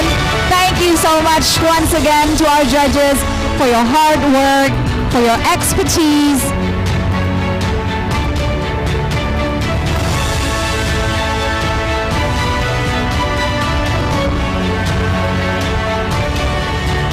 We also like to invite His Excellency, the Ambassador of Singapore to Indonesia, to please join us for this proud moment. Once again, thank you, Your Excellency, for attending this event.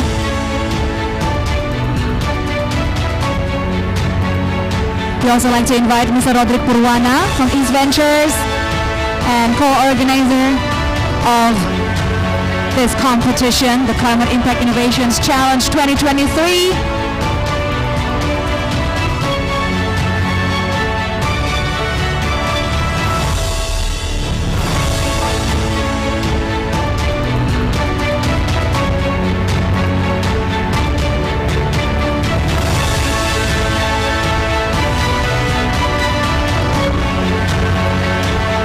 We also welcome Ms. Melissa Iren, partner at East Ventures, to join us on stage for a happy family picture to celebrate all the winners of the Climate Impact Innovations Challenge 2023.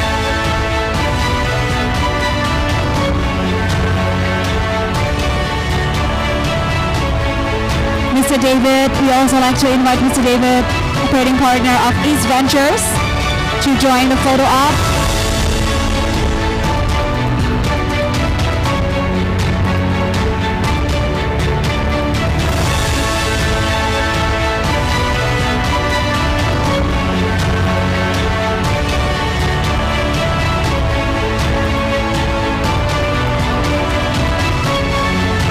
And of course, we also like to invite Mr. Gun Hyong from Temasek Foundation. Please join us for the photo op. We like to celebrate with you as well, sir, as this is one of our proudest moments as we crown these exceptional young people with their visions, with their innovations, and their accomplishments, as they are now winners of the Climate Impact Innovations Challenge 2023.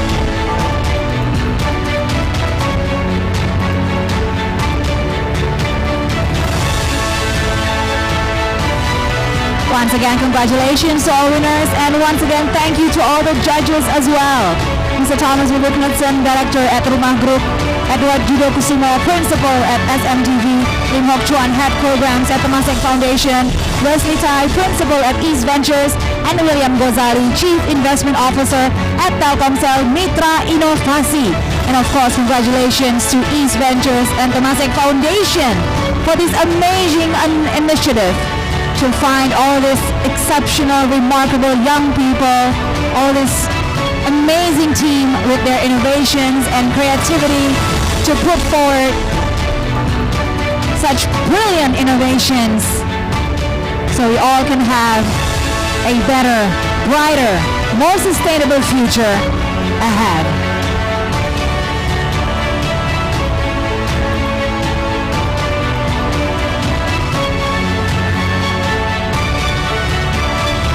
Congratulations once again, winners. I can see from the looks on your faces, you are still processing this. I'm sure you'll all be in a more celebratory mood once you leave the venue, but for now, soak it all in. Congratulations to all of our winners, and of course, congratulations to all of our finalists. Although you didn't get the final acknowledgement, but you all are winners, and we wish you the best of luck for your future endeavors. And thank you for participating in this particular competition. Ladies and gents, let us celebrate their achievements and the impact the innovations will have on our world.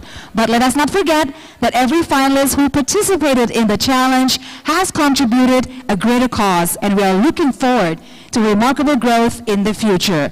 The diversity of ideas, the determination, and the passion displayed by all participants are what drive progress and inspire change. And we are very much looking forward to remarkable growth in the future. Let's all give it up once again to our finalists. So ladies and gents, as we bring this remarkable event to a close, let's all carry the spirit of innovation and collaboration forward. Thank you once again to our esteemed panel of judges, and of course to our finalists, our partners, our audience here and online, and all those who have made the Climate Impact Innovations Challenge 2023 a resounding success. Let's all continue to work together towards a sustainable and resilient future.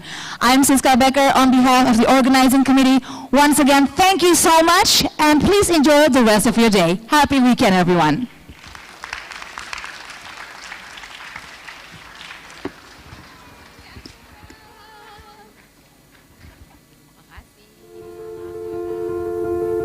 In every step we take, we are committed to continuously improving our sustainability practices to create more positive impacts to society and environment.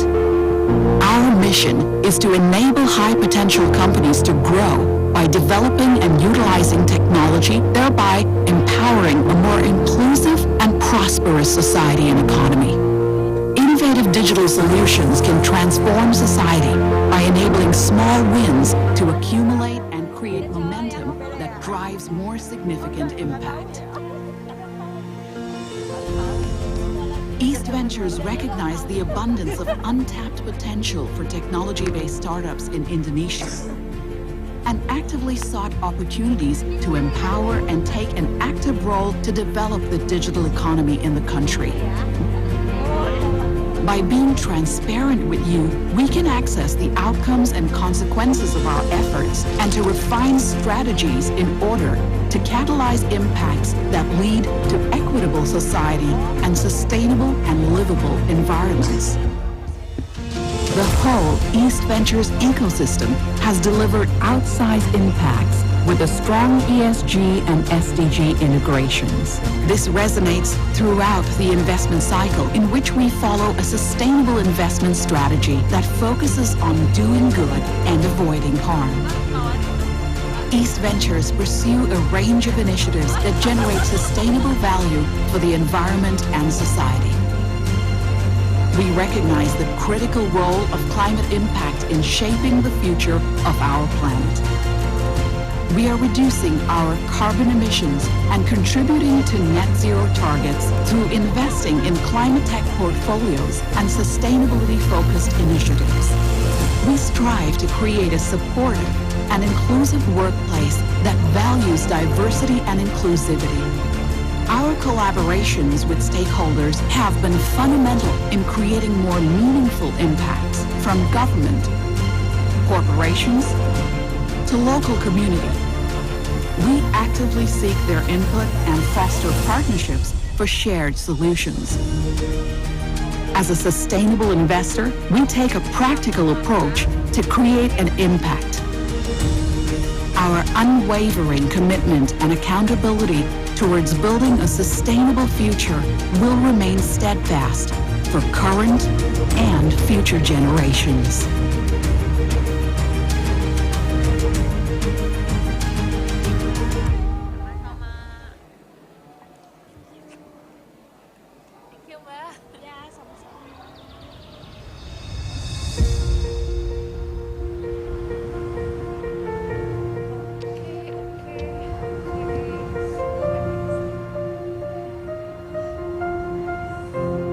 Kami, East Ventures, sebagai perusahaan venture capital atau investor yang telah mendukung lebih dari 300 perusahaan teknologi di Indonesia, hari ini kita berkumpul untuk melakukan penanaman pertama atas 5.000 pohon mangrove yang kami persembahkan untuk memperkuat ekosistem pesisir di Labuan Bajo.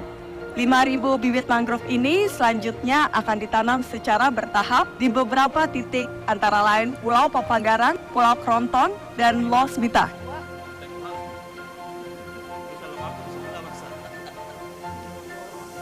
Penanaman ini tindak lanjutnya menjadi sebuah harapan terbesar. Kehidupan masyarakat sekitar sini, terutama di Papagaran, merupakan masyarakat nelayan yang punya potensi terhadap kegiatan-kegiatan perairan.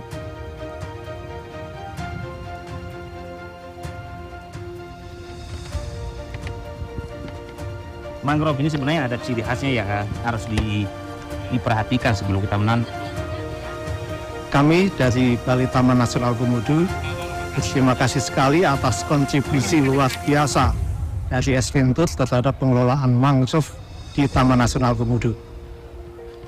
Kegiatan-kegiatan semacam ini lebih sering kita lakukan, kampanye lingkungan agar budaya mencintai alam, budaya menanam mangrove semakin dikembangkan di masyarakat Indonesia.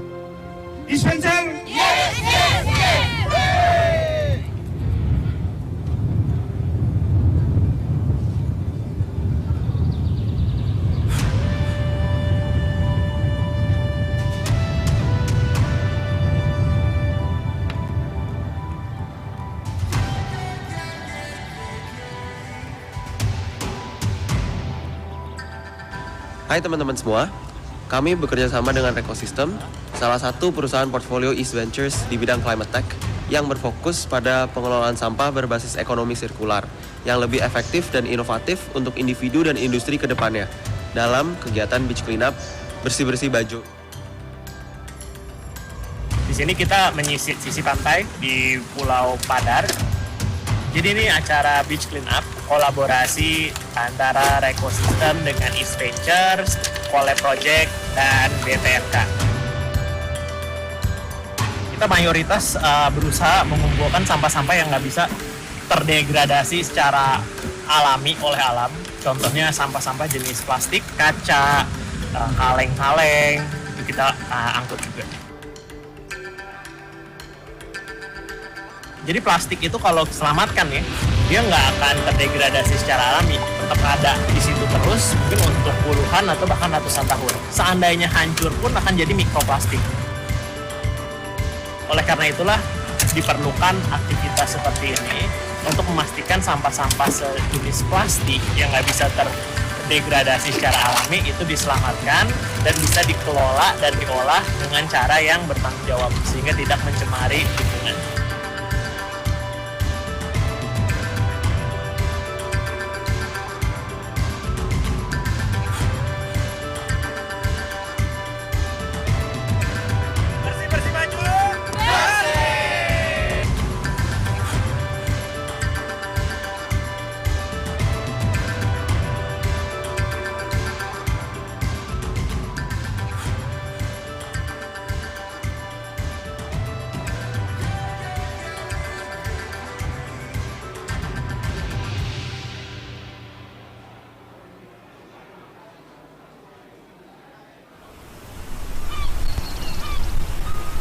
Welcome to Indonesia.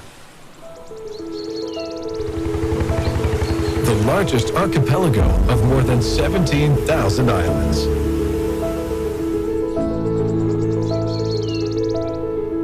Indonesia has been globally recognized for its development and role as a host to numerous international events, reflecting trust from global leaders and the community. Indonesia is much more than just diverse cultures and stunning landscapes. With an enormous population and established infrastructure, the country has become an economic driver in ASEAN and Southeast Asia. Therefore, we are confident and prudent into the new ASEAN growth. As the 16th largest economy in the world, Indonesia offers a growing digital economy potential thanks to its aggressive expansion in ICT infrastructure and collaborations between stakeholders. We take great pride in contributing to this journey of growth for over a decade. We are constantly making strides through sector-agnostic investments in tech companies and initiatives that enable greater impacts to forge a productive and healthy Southeast Asia for today, tomorrow, and more generations to come. Ladies and gents, may we have your attention, please? A quick reminder to all invitees to the networking night. The networking night session will start at Robert & Co. at 5:30 p.m. You may proceed through the West Lobby to reach Robert & Co. for the networking session. Have fun there and enjoy your time. Organized by East Ventures and Temasek Foundation in this beautiful Rumah Kaca Melati at Hutan Kota by Pelataran. Climate change poses challenges for all countries across the world. Decarbonization continues to be a very pressing issue, with energy use accounting for 3/4 of the global emission. The ocean, which is the world's largest carbon sink, is also seeing a dangerous tipping point with rising sea level, acidification of the ocean, and pollution of the ocean.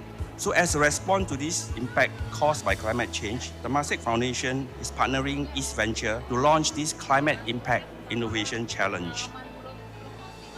And Southeast Asia faces a dual challenges. First, we were hit by the climate change with regards to food production, maritime activities, and others areas. And second, we must also alter our development strategy in renewable energy and mobility that are increasingly contributing to global warming. We believe that there has been a significant progress being made. Against this backdrop, East Ventures and our close friend Temasek Foundation present the Climate Impact Innovation Challenge today. We believe that we're creating impact. It was in our DNA. And of course, for the team, investors here, there's a lot of opportunities. We need this type of exuberance that last time we put for the digital economy to resolve this issue. But it's also an existential problem for us. I'm excited to be here today at the Climate Impact Innovations Challenge, where I think we are celebrating the importance of creativity and innovation to scale and accelerate for climate impact. Now, ladies and gentlemen, this ceremony will represent the 4 tracks. The first is food and agriculture, and then renewable energy, and then mobility, and then ocean. Let's begin the countdown. 3,